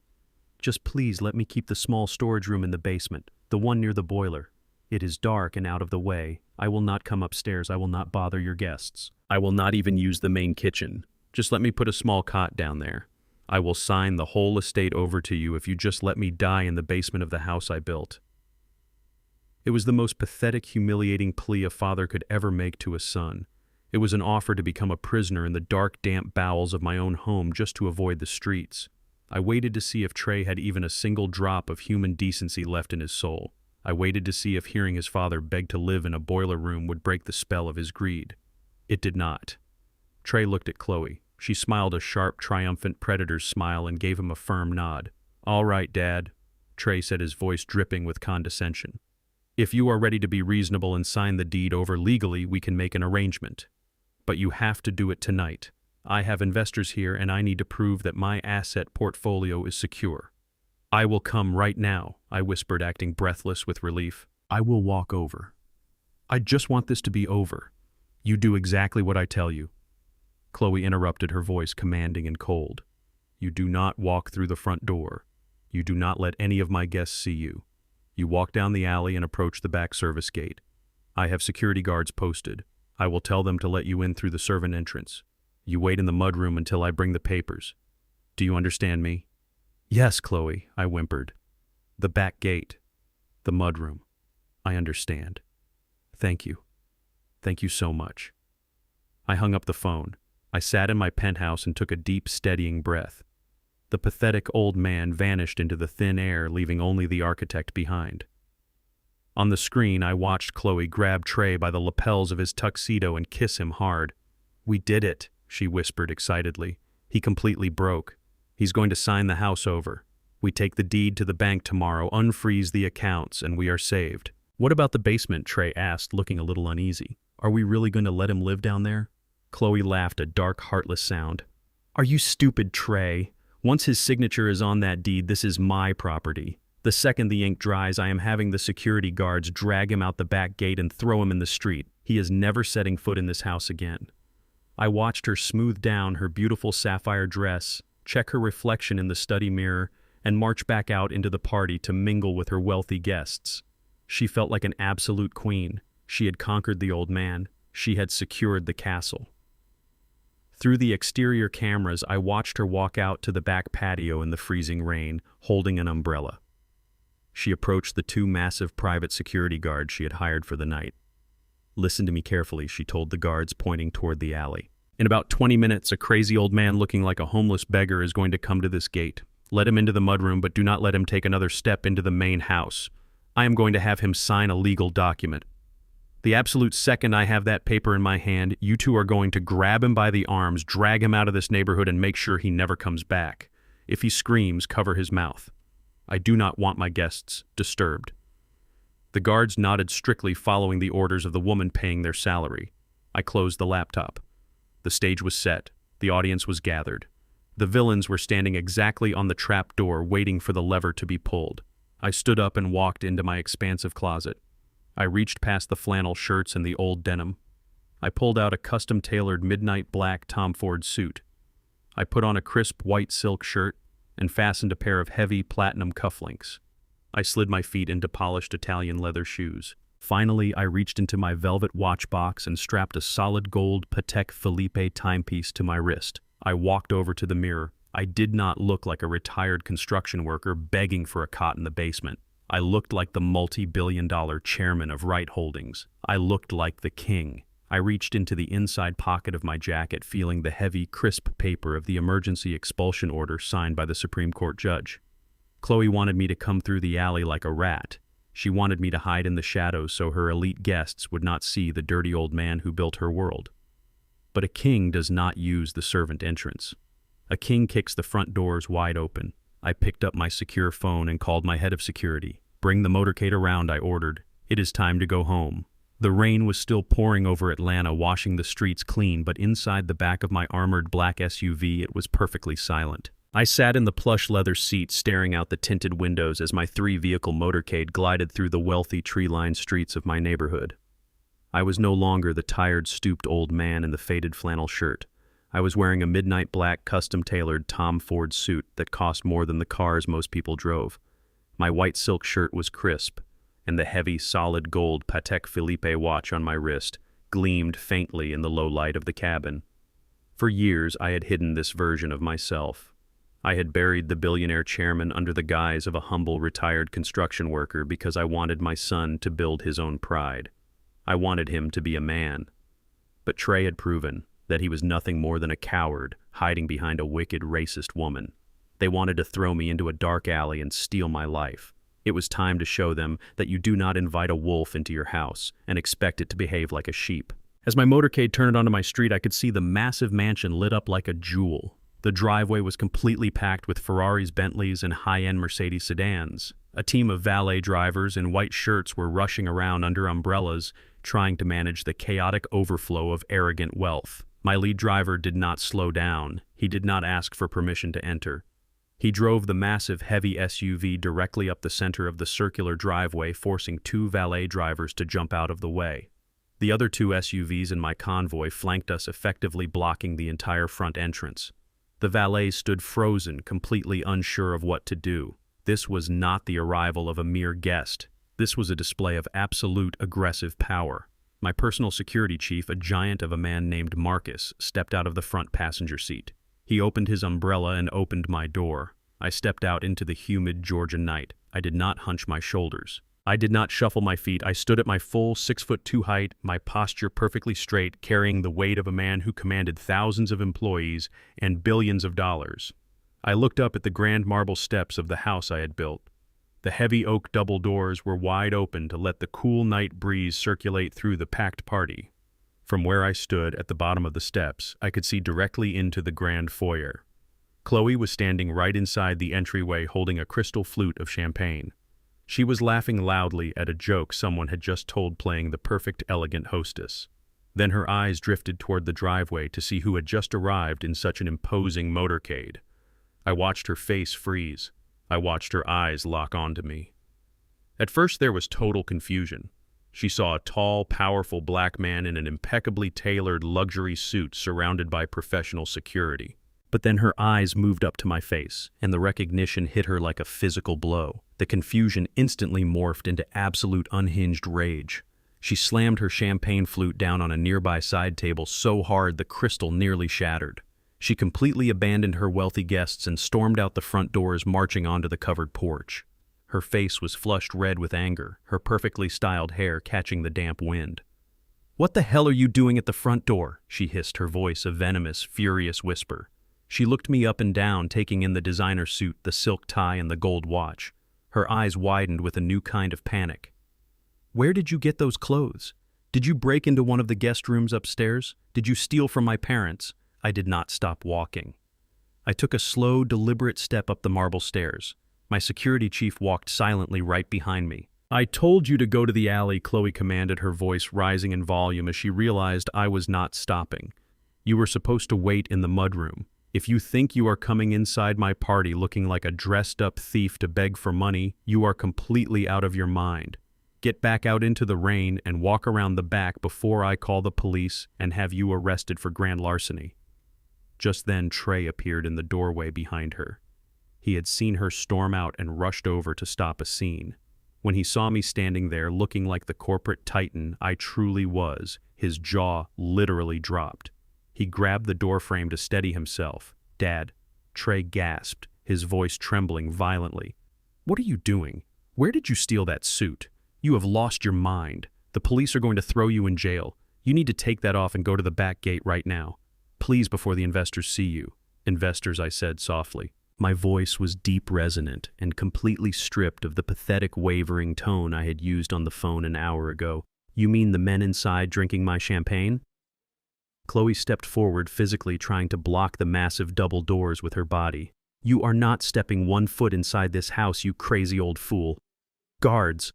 She turned her head and screamed toward the side of the house. "Guards, get over here right now." The 2 massive private security guards she had hired came running around the corner of the porch. They looked at me, then looked at my own security chief, clearly hesitating. "Grab him!" Chloe shrieked, pointing her manicured finger right at my face. "He is a delusional old man who stole a guest's clothing. Drag him out to the street and do not let him back on the property. The guards took a step forward, but my security chief simply unbuttoned his suit jacket, revealing the tactical firearm holstered at his hip. He gave them a single terrifying look. The two hired guards instantly froze, raising their hands and slowly backing away. They were paid $20 an hour. They were not going to die for a crazy woman in a blue dress. Chloe gasped, looking around frantically as her authority completely evaporated. Trey was hyperventilating, backing away from the door. I stepped up onto the porch. I looked down at Chloe, who was now trembling with a mixture of fury and sudden, inexplicable fear. "Move," I said quietly. She did not move, so I simply walked forward, forcing her to stumble backward out of my way to avoid being trampled. I crossed the threshold and stepped into the blinding light of the grand foyer.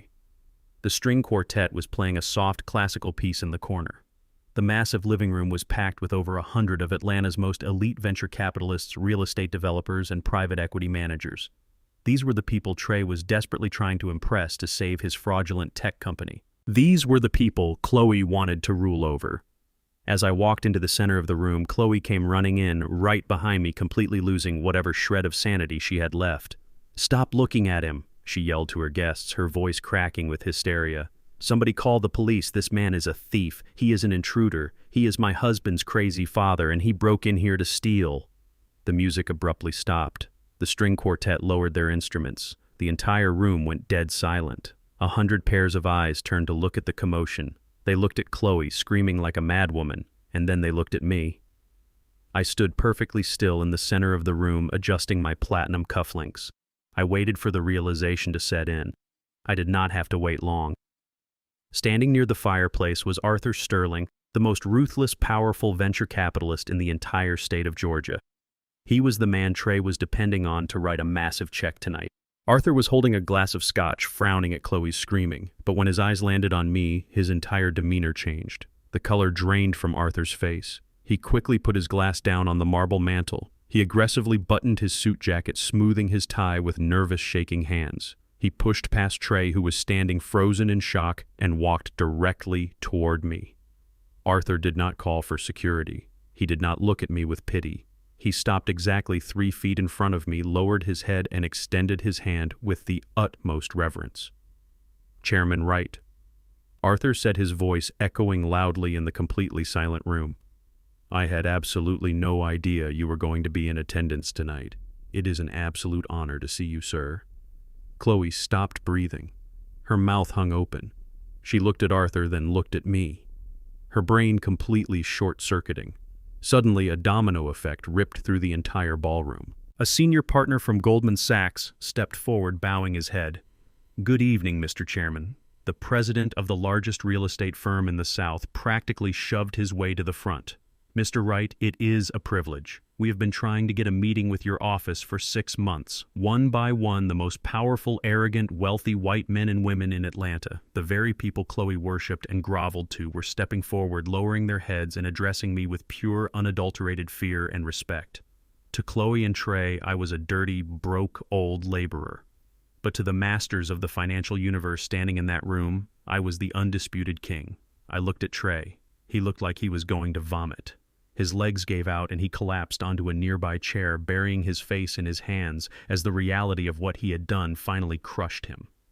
Then I slowly turned my head and looked directly into Chloe's horrified, widened eyes. She was shaking so violently, her expensive diamond earrings were rattling. The smug, racist, entitled woman who had just tried to throw me into a dark alley was now staring at the most powerful man in the room. I gave her a slow, extremely cold smile. "Good evening, Chloe," I said, my voice carrying effortlessly over the dead silent crowd. "I told you I would come to sign the papers, but it seems you misunderstood exactly who owns this house." The silence in the grand foyer was so heavy it felt like it could crush the breath right out of your lungs. 100 of Atlanta's most powerful people were staring at me with absolute reverence, and staring at my son and his wife with mounting confusion and horror. I did not bask in their worship. I had not come here for their applause. I had come to dismantle a lie. At the far end of the massive living room was a raised stage. It was set up with a sleek glass podium and a massive digital screen that was currently displaying the sleek modern logo of Apex Technologies. That was where my son Trey had been planning to stand and beg these wealthy investors for their money to cover up the millions he had stolen from me. I began to walk slowly toward that stage. The crowd parted for me instantly. Billionaires and power brokers stepped aside, lowering their eyes as I passed. Trey was still slumped in a chair, unable to even look up. But Chloe was completely unraveling. The reality that the dirty old man she had banished to the rain was actually the puppet master of her entire existence was short-circuiting her brain. She saw me heading for the microphone, and panic finally overrode her shock. "You cannot go up there," she screamed, her voice cracking as she frantically pushed her way through the crowd of her own guests. "This is my house. This is my event. Stop him. Someone stop him right now." She lunged toward the stage, reaching her hands out frantically to grab the microphone from the podium. But she never even made it up the first step.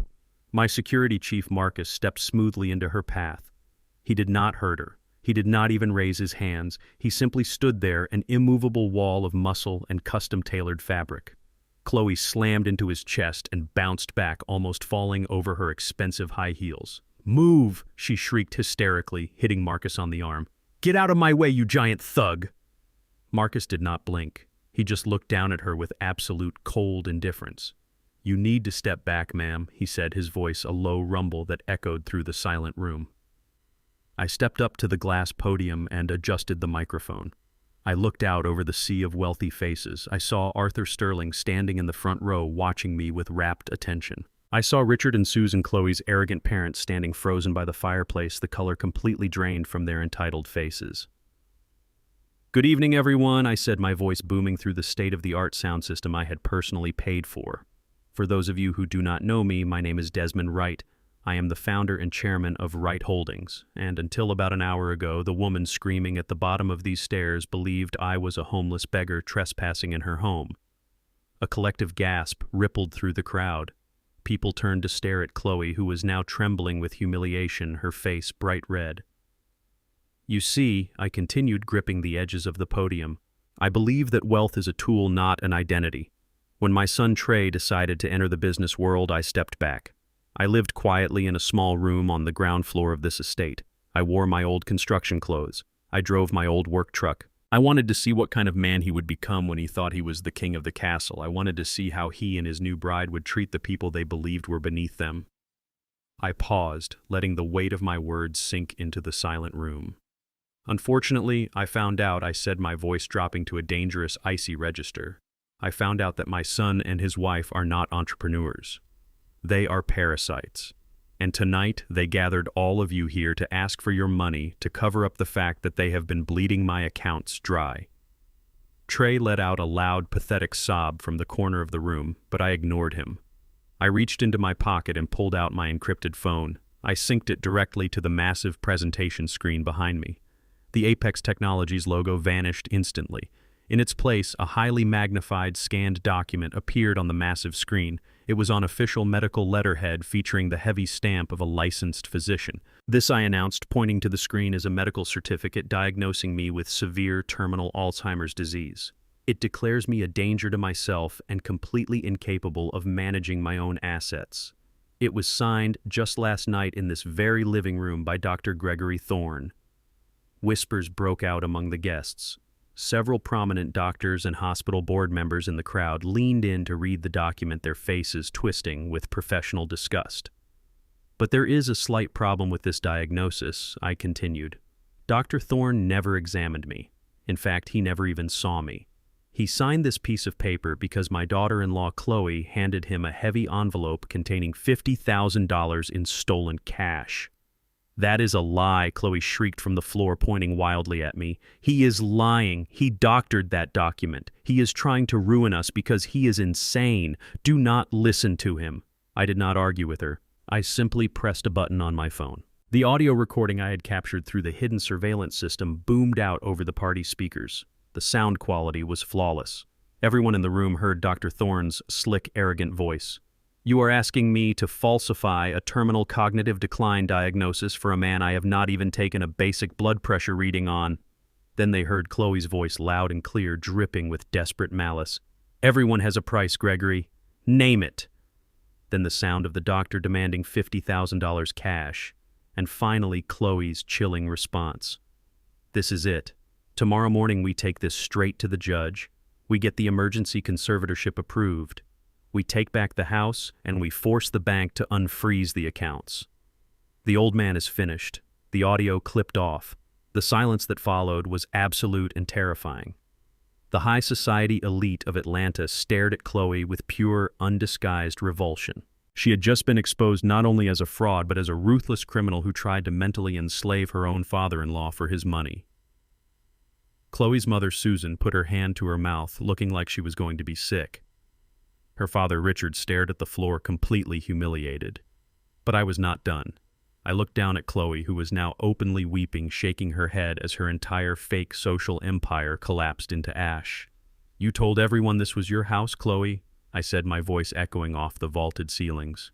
"You told my son to force me into the freezing rain because I was ruining your aesthetic. You planned to lock me in a padded room so you could steal the deed to this property."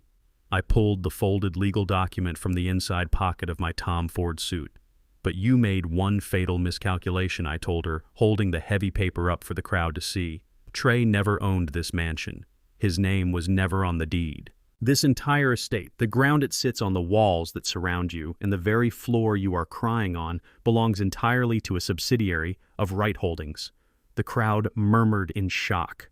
I looked over at Trey, who was now staring at me with hollow, empty eyes. He knew exactly what was coming next. "I allowed you to live here as a courtesy," I explained, my voice cold and unrelenting. It was a loan, a father trying to give his son a beautiful place to start a family. But that loan was contingent on respect and basic human decency. You violated those terms the moment you tried to erase my existence. And so, the loan is officially terminated. Right on cue, the heavy oak front doors swung wide open. The timing was so perfect it almost felt cinematic. Heavy boots marched into the grand foyer. It was Sheriff Thomas Hayes, an old friend of mine from the days when we were both young men trying to survive in a city that did not want us to succeed. He was fully uniformed, accompanied by 4 heavily armed deputies. The wealthy guests parted immediately, stepping back to make way for the law enforcement officers. Sheriff Hayes walked straight to the front of the stage, his hand resting casually on his utility belt. He looked at Trey and Chloe with absolute zero sympathy. "Sheriff Hayes," I said, nodding respectfully to my old friend. "Mr. Wright," the sheriff replied, giving me a firm nod. He walked over to the glass podium, and I handed him the document bearing the heavy red seal of the state Supreme Court. Sheriff Hayes unrolled the document and turned to face Trey and Chloe. His voice was loud, authoritative, and brooked absolutely no arguments. "Trey Wright and Chloe Wright," the sheriff announced, holding up the emergency expulsion order. "I hold in my hand an emergency order of expulsion and asset forfeiture signed by the state Supreme Court. Due to credible evidence of financial fraud, elder abuse, and criminal conspiracy, you have been stripped of all residential privileges on this property immediately." Chloe let out a gut-wrenching wail. "No!" she screamed, falling to her knees on the hardwood floor. "You cannot do this. We have nowhere to go. My clothes are upstairs. My life is here. You cannot throw us out in the rain." Sheriff Hayes looked down at her, completely unmoved by her tears. He checked his heavy wristwatch. "You have exactly 30 minutes to gather whatever personal clothing you can fit into 2 standard suitcases," he commanded. "My deputies will escort you upstairs and watch your every move. You will not touch any jewelry, any electronics, or any items of significant value, as those are currently frozen under a corporate asset investigation. If you are not out of those front doors in 30 minutes, you will be leaving in handcuffs. The clock starts right now. Move." 2 deputies stepped forward, grabbing Chloe by the arms and hauling her to her feet. Another deputy hauled Trey out of his chair. The golden couple, the fake king and queen of Atlanta society, were being marched up the stairs of my house like common criminals in front of the most powerful people in the state. And I stood at the podium, watching them go, feeling the cold, satisfying weight of absolute justice. As the heavily armed deputies moved forward to escort my son and his vicious wife up the grand staircase, the reality of the situation finally shattered the last remaining pieces of Trey's fragile ego. Chloe was sobbing uncontrollably, dragging her feet as the officers pulled her by the arms, but Trey did something that completely surprised the entire room. He violently wrenched his shoulder free from the deputy holding him.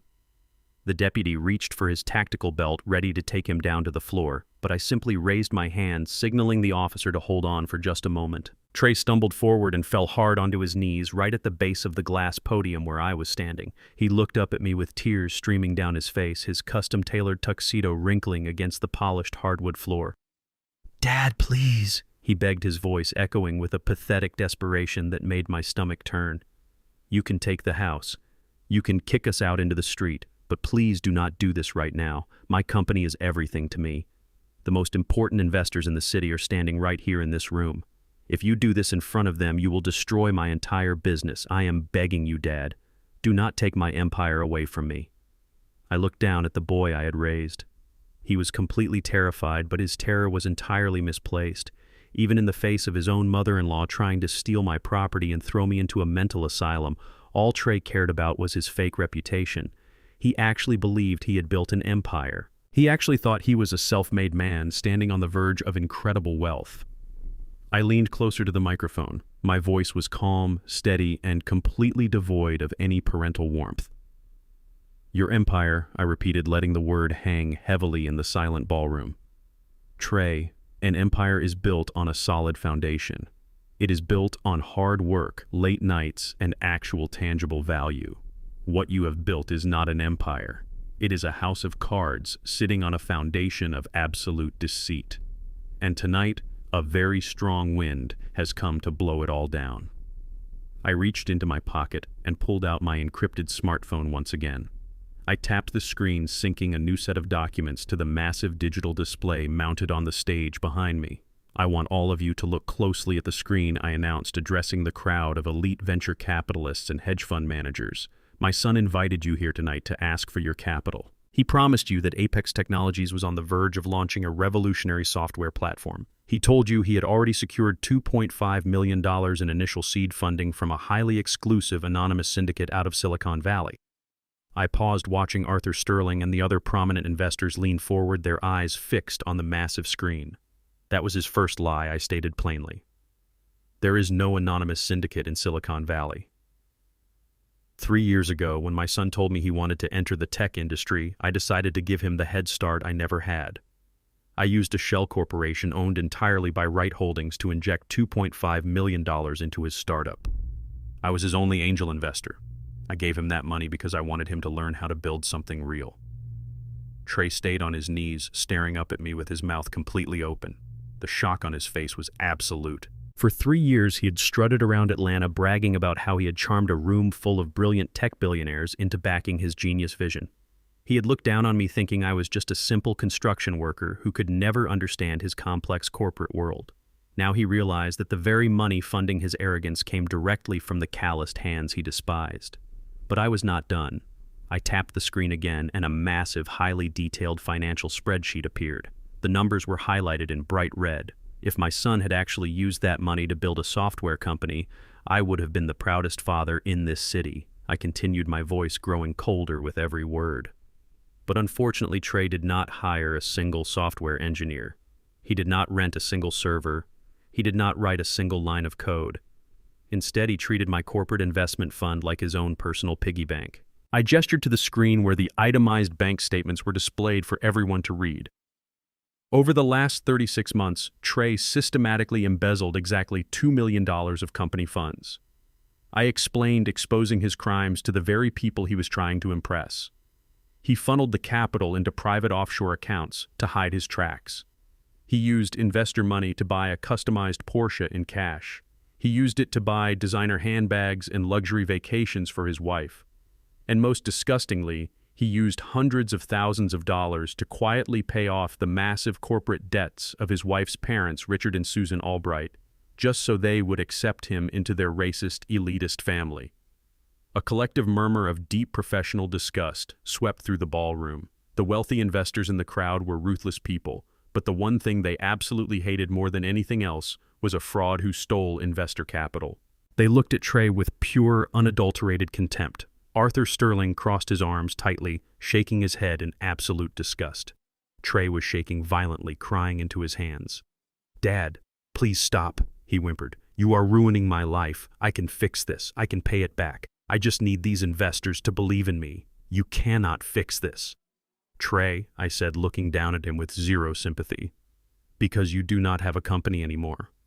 I tapped the screen one final time. A heavy legal document appeared displaying the corporate ownership structure of Apex Technologies.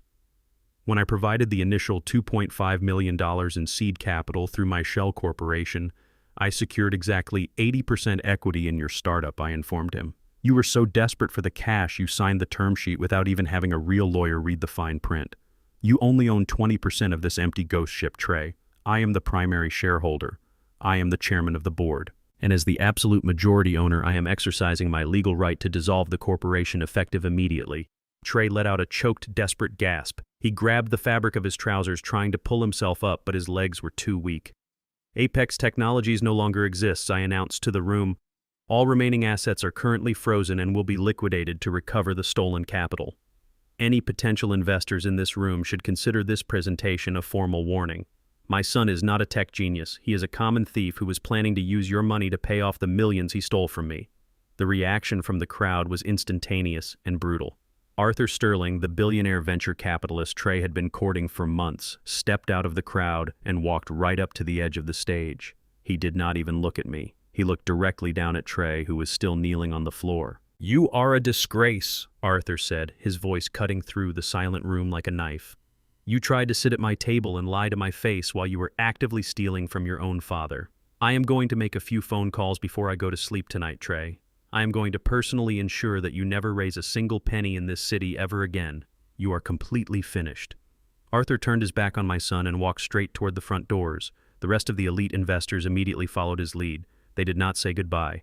They did not offer any sympathies. They simply turned their backs and began streaming out of the grand foyer, heading out into the rain to call their drivers.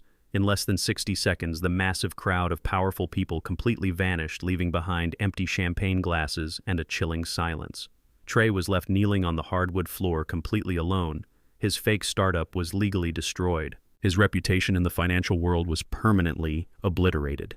The millions of dollars he thought he controlled were gone. In the span of a few short minutes, he had gone from a rising tech CEO hosting a gala in a multi-million-dollar mansion to an absolute nobody facing federal fraud charges and immediate eviction.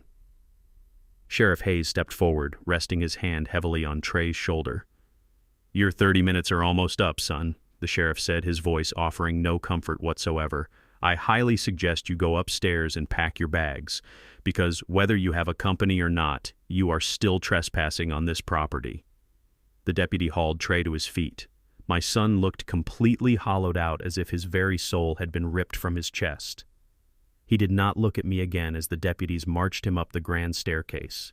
He had absolutely nothing left, and he knew that he had brought every single ounce of this destruction upon himself. The grand foyer felt massive and hollow now that the elite guests had fled into the freezing, rainy night.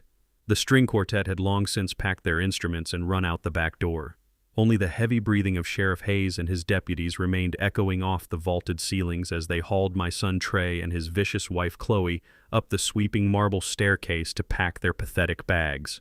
But two people had not moved an inch: Richard and Susan Albright. Chloe's arrogant parents were still standing near the massive stone fireplace. For a few minutes they had been completely paralyzed by the sheer shock of watching their daughter's fake empire crumble to dust. But as the severe reality set in, that initial shock rapidly morphed into a fiery, entitled rage. Richard's face turned a violent shade of crimson. He marched across the imported hardwood floors, his fists clenched tightly at his sides. Susan followed closely behind him, her high heels clicking sharply against the wood.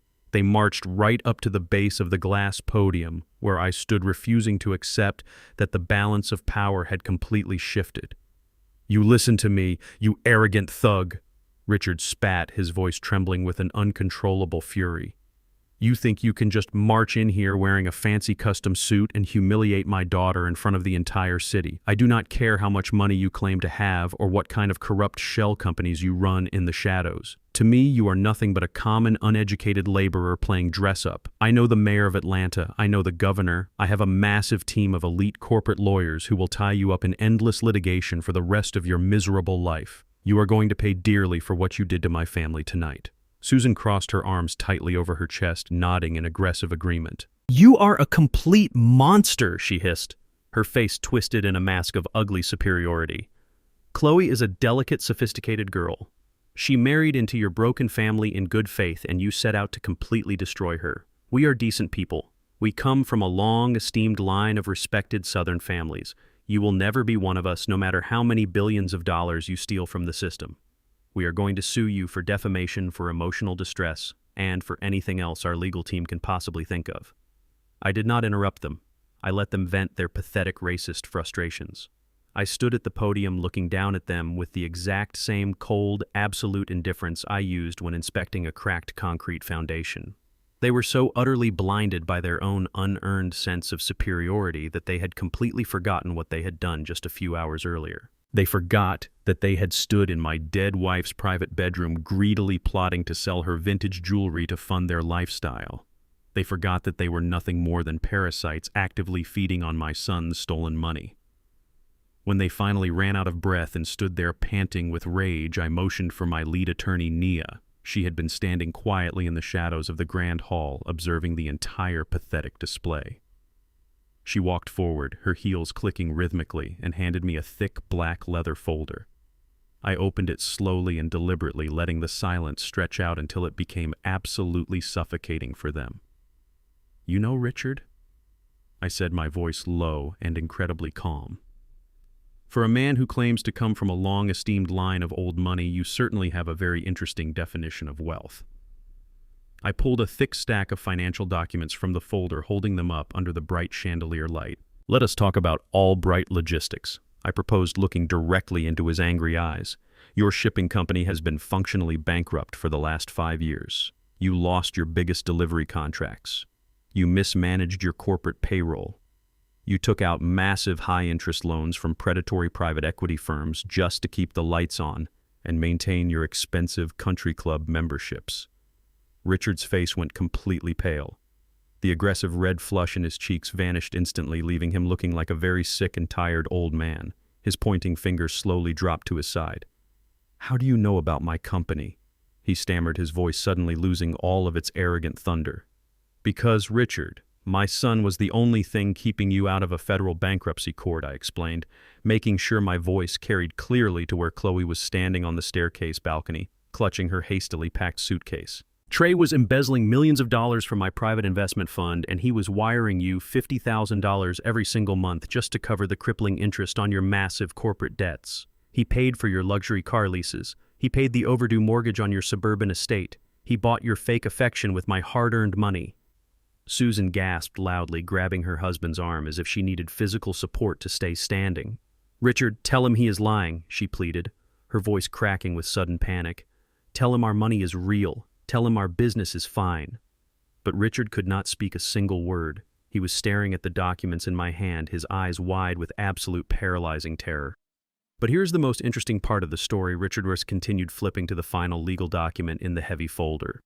"When I froze Trey's accounts yesterday afternoon, your automated debt payments bounced hard. Your private equity lenders immediately declared your massive loans in default. They were preparing to tear your entire shipping company apart tomorrow morning. But I simply could not let strangers have all the fun." I leaned forward, resting my hands firmly on the edges of the glass podium. I looked directly into his terrified eyes, making sure he felt the full weight of my power. "At 3:00 this afternoon, Wright Holdings purchased every single penny of your corporate and personal debt," I declared. "I paid a 10% premium to acquire it all in pure cash. I own your failing shipping company. I own the financial leases on your luxury vehicles. I am your absolute supreme creditor." Richard opened his mouth, but no sound came out. He was completely physically paralyzed by the sheer magnitude of his ruin. "And because you are officially in severe default," I said, my voice dropping to a low whisper that echoed like thunder across the marble floor. "I exercised my legal right as the primary debt holder exactly 1 hour ago. Mr. Richard, your company has just been formally liquidated by my asset management fund. The business is gone. Your cars will be aggressively repossessed by dawn. And tomorrow morning my bank will foreclose on your beautiful suburban estate. You are completely bankrupt, Richard. You do not have a single dime to your name." The physical impact of my words hit Richard like a speeding freight train. He let out a sharp, choking gasp. His hands flew to his chest, frantically grabbing the fabric of his pastel polo shirt. His eyes rolled back into his head and his knees completely buckled beneath him. He collapsed hard onto the polished hardwood floor, gasping desperately for air. It was a mild, stress-induced heart attack, the physical manifestation of his entire fake empire crushing his body all at once. Susan dropped to her knees beside him, screaming hysterically and begging for someone to call an ambulance. From the top of the grand staircase, a piercing, agonizing wail tore through the air. Chloe had heard absolutely everything. She stood at the wooden railing, gripping her cheap plastic suitcase, staring down at her father, writhing in pain on the floor. The horrible, crushing reality finally settled over her completely. She had no home to sleep in tonight. Her husband was a penniless criminal facing severe federal fraud charges. And now the wealthy safety net of her arrogant parents was completely obliterated. They were all entirely destitute. Chloe dropped to her knees on the stairs, sobbing with a level of despair that shook her entire body. The high society life she had lied, cheated, and stolen for was gone forever, leaving her with absolutely nothing but the damp clothes on her back and a future filled with nothing but misery. The wail of ambulance sirens pierced the heavy storm outside, cutting through the thick, suffocating tension inside my grand foyer. 2 paramedics rushed through the open front doors, kneeling beside Richard Albright, who was still gasping on the polished hardwood floor. Susan hovered over him, her expensive makeup completely ruined by her hysterical tears. She looked up at me with eyes full of pure venom, blaming me for her husband's weak heart. But I felt absolutely nothing for them. They had dug their own graves, and now they were simply falling into them. From the grand staircase, Chloe slowly began to descend. She had left her cheap plastic suitcase at the top of the landing. I watched her walk down the marble steps, and I saw the exact moment her profound despair mutated into something incredibly toxic and violent. She did not rush to her father's side. She did not kneel beside the paramedics to hold Richard's hand. Instead, she marched directly toward her husband. Trey was still standing near the center of the room, looking like a hollow shell of a human being. He reached his hand out toward his wife, desperately needing a single shred of comfort in the middle of his absolute ruin. "Chloe, stop," he whispered, his voice breaking. "We will figure this out. We can start over." She did not reach for his hand. She did not offer him the warm embrace of a loving partner. Instead, Chloe raised her right arm and swung it with all the furious strength she had left in her body. The slap echoed through the massive foyer like a gunshot. It was so hard and so violent that Trey's head snapped to the side and he stumbled backward, nearly losing his balance. A bright red handprint instantly bloomed across his cheek. He looked at her with wide, terrified eyes, completely shocked by the physical assault. "You absolutely useless, pathetic loser," Chloe screamed, her voice tearing through her throat. "You lied to me. You promised me the world. You told me you were the sole heir to a massive fortune. You told me this multi-million-dollar estate was yours." Trey held his hand to his burning cheek, tears streaming down his face. "Chloe, please," he begged. "I did it all for you. I took that money to give you the life you wanted. I paid your parents' debts so they would accept me. I did it because I love you. You think I care about your love?" Chloe shrieked, stepping closer and pushing him hard in the chest with both hands. "You think I married you for love? I married you because you were supposed to be a blank check. I endured the whispers from my friends. I convinced my parents to accept you into our family because you promised me an empire. You said your father was just an ignorant old laborer who was going to die soon and leave you everything. But you are not an heir. You are just a broke, pathetic criminal playing dress-up with someone else's money." The absolute viciousness of her words hung in the cold air. She had just publicly confessed to the entire transactional nature of their marriage. She did not love my son. She never had. She tolerated his skin color and his presence strictly because she thought he held the keys to a vast, hidden fortune. And now that the fortune was gone, the mask was completely removed. She hated him. She despised him for failing to deliver the stolen goods. Trey looked at her as if she had just driven a knife directly into his heart. For 3 years he had turned his back on his own father. He had stolen my money, forged my signature, and tried to lock me in a mental asylum, all to please a woman who viewed him as nothing more than an ATM. He traded his soul for a fake plastic smile. And now he was entirely bankrupt in every possible sense of the word. Chloe turned away from him in absolute disgust. "I am filing for divorce the second the sun comes up," she spat venomously. "I will not spend one single night sleeping next to a broke felon. Do not ever speak to me again." Trey fell to his knees on the marble floor. He had lost his company. He had lost his social standing. And now the wife he had sacrificed everything for had thrown him away like garbage. He looked around the room, his eyes darting frantically, looking for any possible lifeline. The paramedics were wheeling Richard out on a stretcher. Susan was following them out into the rain without even glancing back at her son-in-law. The sheriff and his deputies stood by, watching the miserable scene unfold with cold professionalism.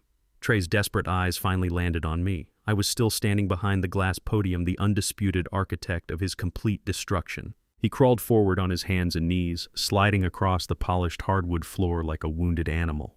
He reached the base of the podium and reached his hands out, desperately grabbing the fabric of my tailored trousers. He pressed his face against my polished Italian leather shoes, sobbing so hard his entire body shook. "Dad," he wailed, his voice unrecognizable, choked with panic and profound regret. "Dad, I am so sorry. Please, I was stupid, I was weak. She manipulated me, she made me feel like I was never enough. Please do not let them send me to prison. Do not throw me out in the cold. I am your son. I am your only son. I will do anything. I will scrub the floors. I will work in the yard. Just please forgive me. Give me one more chance."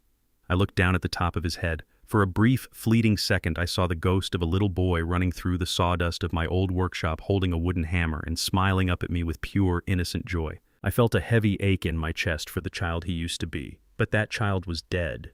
The man clinging to my legs was a treacherous thief who had plotted to steal my home and my mind. I slowly reached down and firmly pried his trembling hands off my legs. I took a deliberate step backward, severing the physical contact between us. Trey looked up at me, his tear-streaked face begging for the unconditional paternal mercy I had given him his entire life. But the well of my mercy was completely dry. Blood does not give you the right to trample on the man who gave you life. I said, my voice low, cold, and absolutely final. I worked my fingers to the bone so you could stand tall in this world, and you chose to get on your knees and crawl for a woman who despises everything about where you come from. You chose your path, Trey. Now you have to walk it alone. Trey let out a devastated, agonizing cry, curling into a ball on the floor. He finally understood that there was no safety net left. Sheriff Hayes checked his watch and signaled to his deputies. "Time is up," the sheriff announced loudly. "Clear the premises." 2 deputies stepped forward and hauled Trey up from the floor, dragging him toward the front doors. Another deputy marched up the stairs to retrieve the bags Chloe had packed, but as the deputy came back down the stairs holding 2 large suitcases, Chloe suddenly panicked. "Wait! My closet!" she yelled, pointing upstairs. "I have hundreds of thousands of dollars worth of designer bags up there. I need my Hermes bags. I need my Chanel dresses. They are mine." Sheriff Hayes stepped directly into her path. "Ma'am, those items were purchased with stolen corporate funds. They are currently classified as evidence and subject to immediate asset forfeiture. You are leaving this house with nothing but the clothes on your back and the basic necessities in those 2 bags." "No," Chloe shrieked, launching herself toward the stairs. "I will not leave without my things. I deserve them." The deputies did not hesitate. They grabbed her firmly by the arms. She kicked and screamed, fighting like a feral cat, but they dragged her forcefully toward the open front doors. As they pulled her out onto the covered porch, a 3rd deputy arrived from the back hallway. He was carrying 3 large, bright orange Hermes boxes that Chloe had tried to hide near the rear exit. The deputy looked at me, awaiting instructions. I gave him a slow, deliberate nod. "Throw the trash out," I commanded. The deputy walked to the edge of the porch and hurled the heavy orange boxes out into the freezing storm. They landed with a heavy splash in the deep muddy puddles on the front lawn. The expensive cardboard immediately soaked through, tearing open and spilling thousands of dollars worth of imported silk scarves and luxury leather goods directly into the wet, filthy mud. Chloe screamed in pure agony as she watched her precious status symbols being destroyed by the rain and the dirt. She lunged forward, trying to reach the mud to save her bags, but the deputies held her back, pushing her relentlessly toward the dark street outside my gates. Her miserable screams faded into the stormy night, blending with the sound of the pouring rain and the distant ambulance sirens. I stood in the doorway of my beautiful silent mansion, watching the last remnants of their fake empire sink into the mud exactly where they belonged. The freezing rain continued to beat down relentlessly on the manicured lawns of my estate. I stood on the grand marble porch, watching my son and his wife shivering in the cold. Sheriff Hayes and his deputies had physically removed them from my property, leaving them on the muddy sidewalk at the edge of the street. Chloe was still sobbing, violently dropping to her knees in the dirt to frantically claw at the ruined silk scarves spilling out of the soaked orange boxes. Trey stood completely frozen, staring blankly at the wet pavement. They thought the worst part of their night was over. They thought being rendered homeless and penniless was the absolute bottom of the pit. They were entirely wrong. Before they could even attempt to walk down the street to find shelter, the distant wail of heavy sirens pierced the stormy night. The sound grew louder and more aggressive, echoing off the large mansions in the neighborhood. Suddenly, a convoy of heavily armored black utility vehicles came speeding around the corner. Their red and blue emergency lights sliced through the darkness, painting the falling rain in harsh neon colors. The vehicles screeched to a halt right in front of the muddy sidewalk, forming a blockade that completely boxed in my son and his wife. The doors of the lead vehicle swung open and several tall men in tactical windbreakers stepped out into the storm. Across their backs in bold yellow lettering was the unmistakable acronym of the Federal Bureau of Investigation. From the second vehicle, a familiar figure emerged holding a large black umbrella. It was my lead counsel, Nia. She wore her sharp navy blue suit, her posture radiating absolute lethal authority. She walked with the federal agents directly toward the trembling couple on the sidewalk. I remained on my covered porch, watching the final act of this tragic play unfold with perfect clarity. Nia stopped just a few feet away from Trey and Chloe. The federal agents fanned out, forming a tight perimeter around them. Chloe looked up from the mud, her ruined mascara running down her face in dark, ugly streaks. She stared at the federal agents with a new, profound level of terror. Trey Wright and Chloe Wright. Nia announced, her voice cutting through the heavy rain like a freshly sharpened blade. You are no longer just dealing with an eviction. I am accompanied by special agents of the federal government who have been reviewing the digital evidence I submitted to them earlier this evening. The lead federal agent stepped forward, pulling a thick stack of folded documents from his waterproof jacket. He looked at my son with absolute professional disgust. Trey Wright, the agent, declared loudly so there could be absolutely no misunderstanding. I have in my hand a federal arrest warrant issued by the United States District Court. You are hereby being placed under arrest for 3 counts of felony wire fraud across state lines. You systematically embezzled and illegally transferred $2 million from a corporate investment fund into hidden offshore accounts. Trey let out a choked, agonizing gasp. His knees buckled slightly, but a federal agent immediately grabbed his arm to keep him standing. The lead agent then turned his cold stare toward Chloe. She tried to scramble backward in the mud, but another agent stepped behind her, blocking her path. Chloe Wright. The agent continued, his voice entirely devoid of mercy. You are being placed under arrest for conspiracy to commit severe wire fraud. Furthermore, both of you are being charged with extreme elder abuse conspiracy and attempted medical document forgery.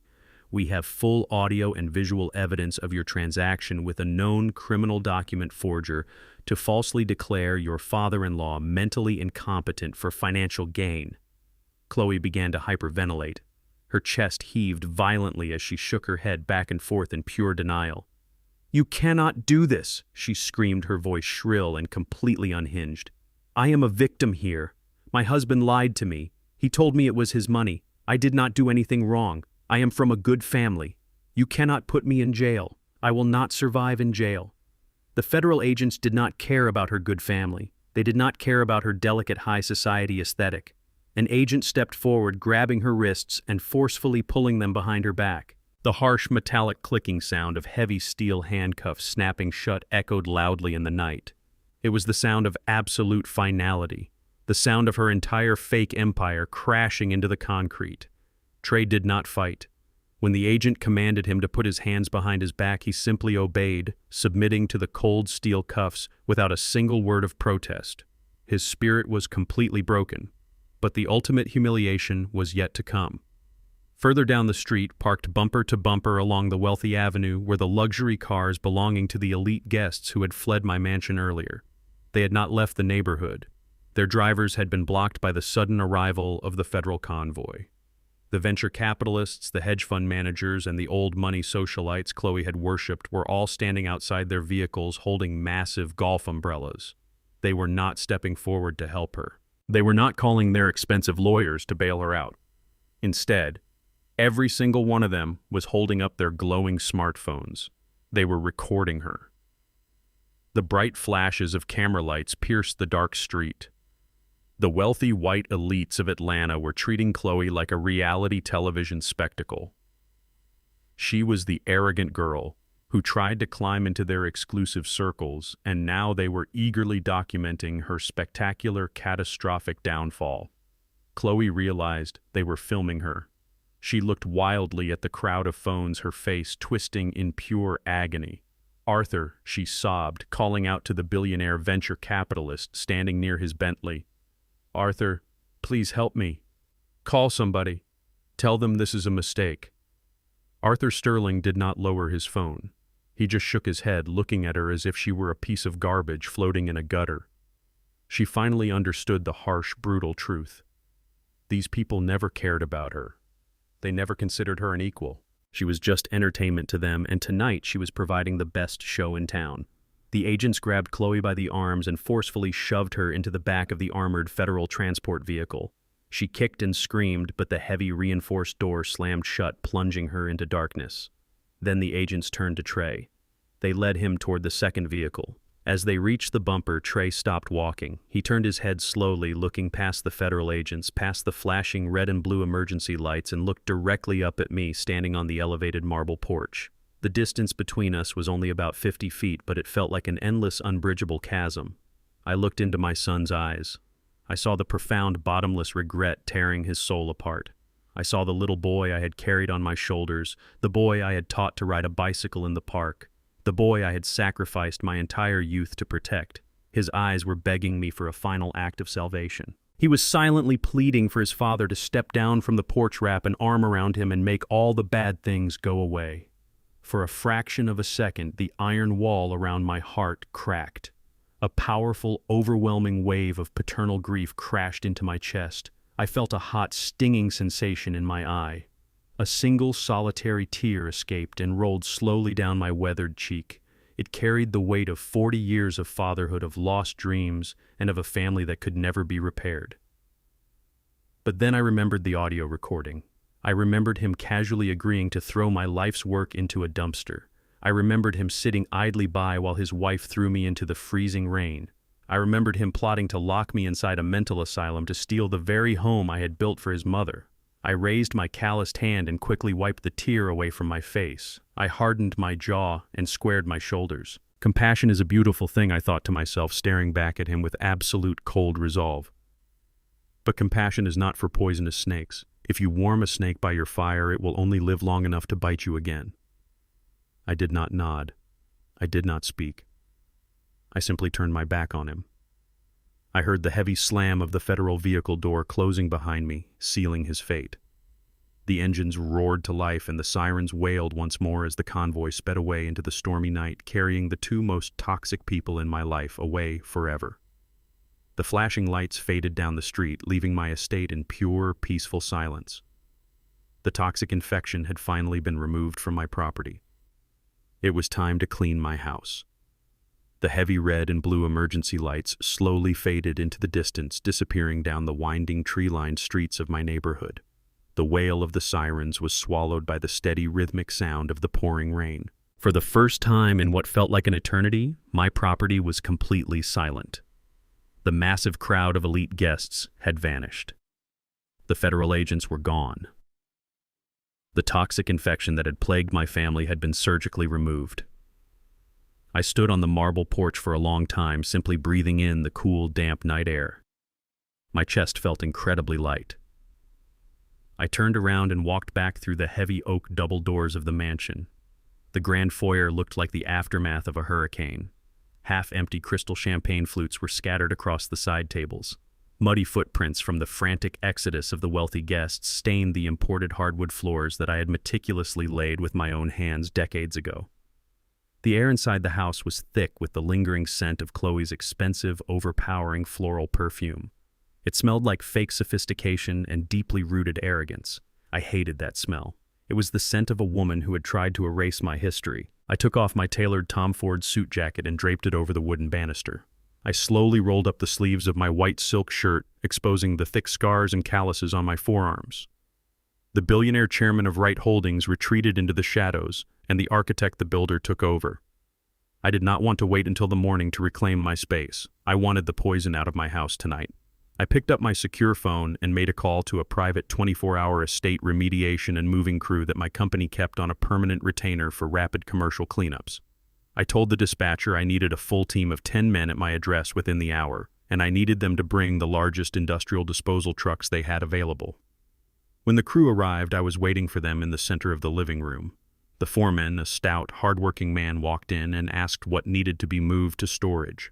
"Nothing goes to storage," I told him, my voice echoing off the high ceilings. "I want you to go through every single room on the main floor and the entire top floor.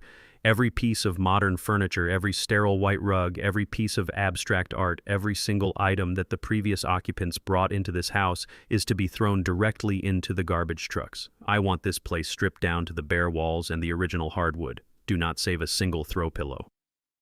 The foreman nodded, recognizing the absolute finality in my tone.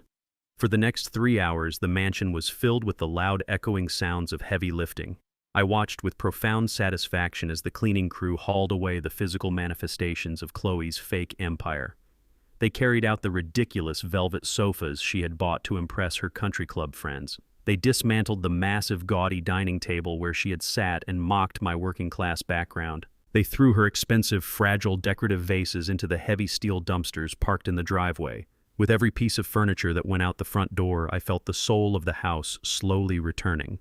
The mansion was finally breathing again. The beautiful exposed brickwork I had crafted, the rich, warm tones of the mahogany walls, the natural flow of the rooms, all of it was suddenly visible once more. Chloe had tried to turn my home into a cold, sterile museum to validate her shallow existence. Now it was just a house again. My house. Once the crew had hauled the last of her pretentious belongings into the dumpsters, and the trucks rumbled away into the night, I was left completely alone in the massive empty space. The house was bare, but it felt incredibly warm. I walked down the hallway to the small ground-floor suite where I had been staying. I knelt beside the bed and pulled out a heavy, reinforced steel storage trunk. This was where I had hidden the things that truly mattered to me when Chloe had banished my belongings from the main living areas. I unlocked the heavy brass padlock and opened the lid. Inside, resting carefully wrapped in protective cloth, was a large silver picture frame. I picked it up, holding it gently in my rough hands. It was a photograph of my late wife, Vivian. It was taken 30 years ago, standing in the front yard of this very property, right after we had poured the foundation. She was wearing blue jeans and a white shirt, smiling so brightly that her joy seemed to leap right out of the glass. She had believed in me when I was just a broke laborer with big dreams. She had scrubbed the dirt from my hands and told me I was going to build an empire. I walked out of the small suite carrying the photograph like a precious relic. I walked through the empty grand foyer and into the main living room. I approached the massive stone fireplace that served as the center of the home. I reached up and carefully placed Vivian's silver frame right in the middle of the heavy wooden mantelpiece. I took a step back and looked at her beautiful face. "The house is clean, Viv," I whispered into the quiet room. "We are finally home." I walked over to the built-in mahogany bar that the cleaning crew had left untouched because I had built it myself. I poured a generous measure of aged bourbon into a heavy crystal glass. I sat down on the floor right in the center of the empty living room, crossing my legs and taking a slow, deep sip. The liquid burned pleasantly down my throat, warming my chest. I sat there in the silence, surrounded by the ghosts of my past and the stark reality of my present. I was 71 years old. I was a billionaire. I was the king of my castle. But I was also completely alone. My only son was sitting in a federal holding cell waiting to face a judge for crimes he had committed against his own flesh and blood. The dynasty I had worked my entire life to build, the wealth I had hoarded in the shadows, was supposed to be his inheritance. It was supposed to secure the right family name for generations. But Trey had proven that unearned wealth is a poison. I had given him too much too soon. I had shielded him from the struggle, and the struggle is exactly what builds character. I thought my money would make him a king, but it only made him a weak, cowardly thief who bowed down to racists just to feel important. I took another sip of bourbon, staring at the photograph of Vivian on the mantelpiece. She would have been broken-hearted to see what our son had become, but she would have understood exactly what I had to do next. You cannot plant a new garden in poisoned soil. You have to burn the dead crops and find new seeds. I pulled my encrypted phone from my pocket and drafted an urgent, high-priority message to Nia, my lead counsel. I did not care that it was 3 a.m. She was probably still awake, organizing the legal fallout of the arrests anyway. "Nia, I dictated into the phone, my voice perfectly steady and filled with a brand new, profound sense of purpose. I want you to immediately dissolve the generational trust fund established in the name of Trey Wright. Liquidate all assets tied to his future inheritance. I am officially striking him from my will entirely.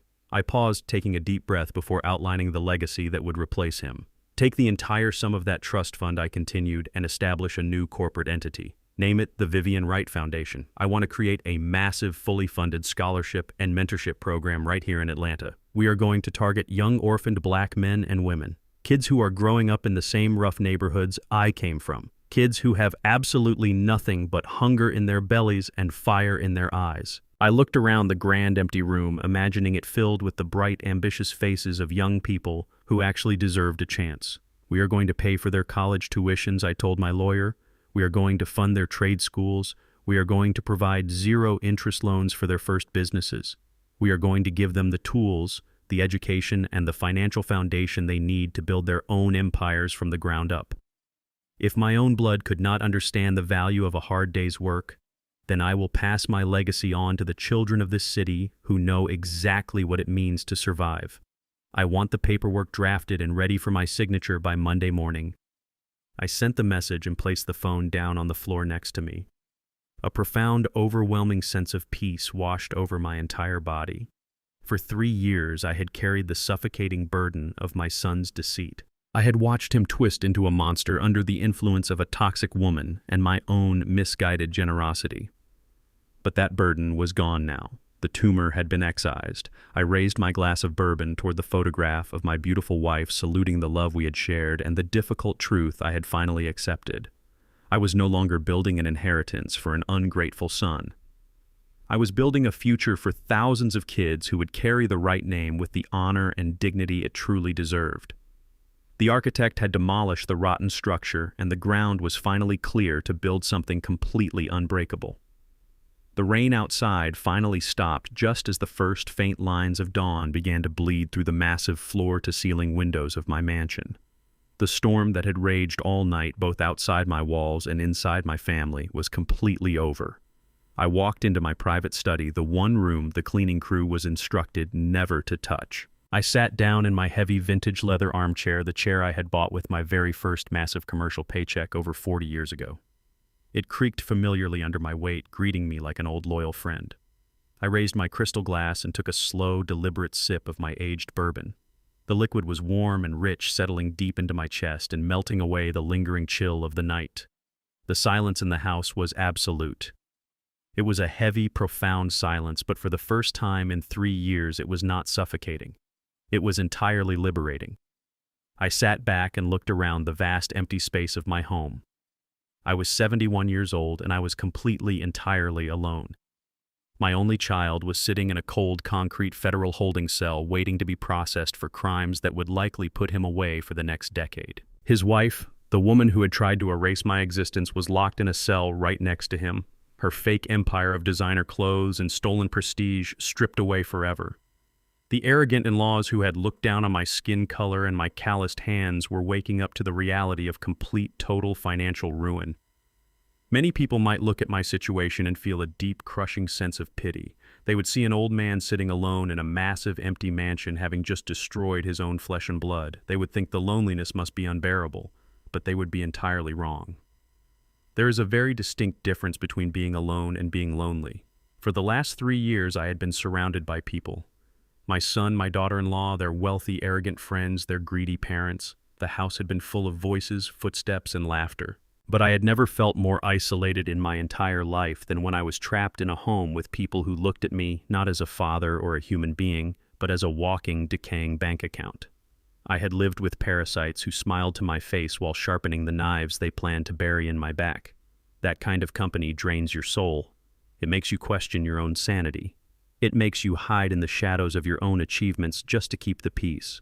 The isolation of being surrounded by predators is a suffocating, terrifying prison. But this, the silence I was sitting in right now, this was the loneliness of absolute freedom. I took another sip of bourbon, letting the deep oak flavor ground me in the present moment. I did not feel a shred of guilt.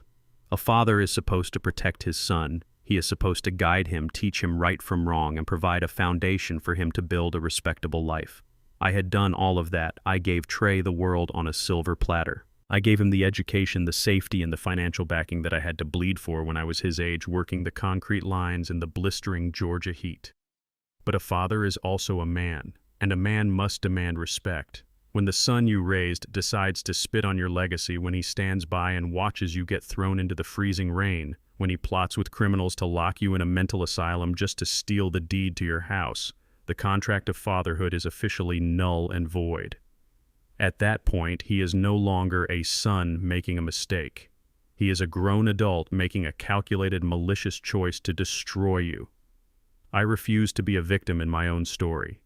I refuse to let my hard-earned empire be inherited by a coward and a racist, entitled woman who thought my life's work was her personal shopping fund. I let them play their cruel little games. I let them think they had backed the helpless old man into a corner. I let them feel the intoxicating thrill of their fake victory. And then I showed them what happens when you wake the sleeping giant. I leaned my head back against the cool leather of my armchair, closing my eyes. A wave of profound, absolute satisfaction washed over my entire body. It started in my chest and radiated out to my fingertips.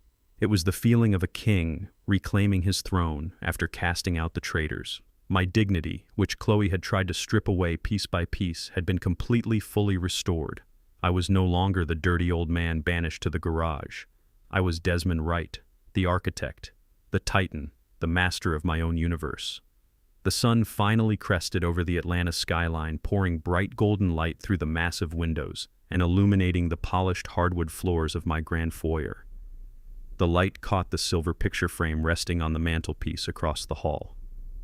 Vivian's beautiful smiling face seemed to glow in the morning sun.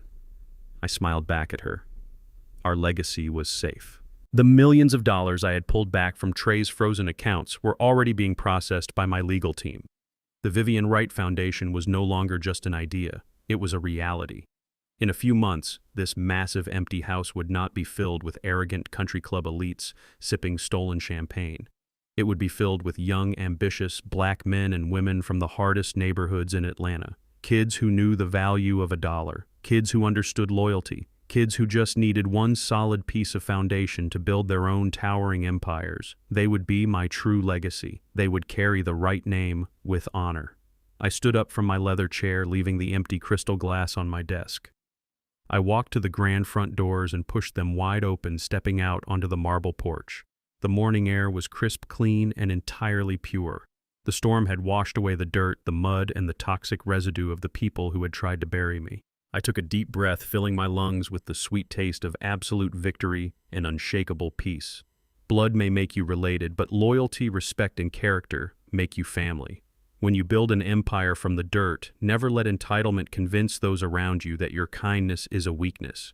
Age does not diminish a man's strength, it simply sharpens his vision. True wealth is not the house you live in or the car you drive. It is the boundaries you enforce and the peace you protect. Sometimes the most profound act of self-love is burning down the bridges that others use to trample you and watching the flames illuminate your new path. Thank you for listening to my story. If this resonated with you, let me know in the comments below. Have you ever had to cut ties with toxic family members to protect your peace? Tell me your experiences. Please hit the like button, share this video, and subscribe to the channel for more stories of justice and truth. Until next time, stay strong and always protect your peace.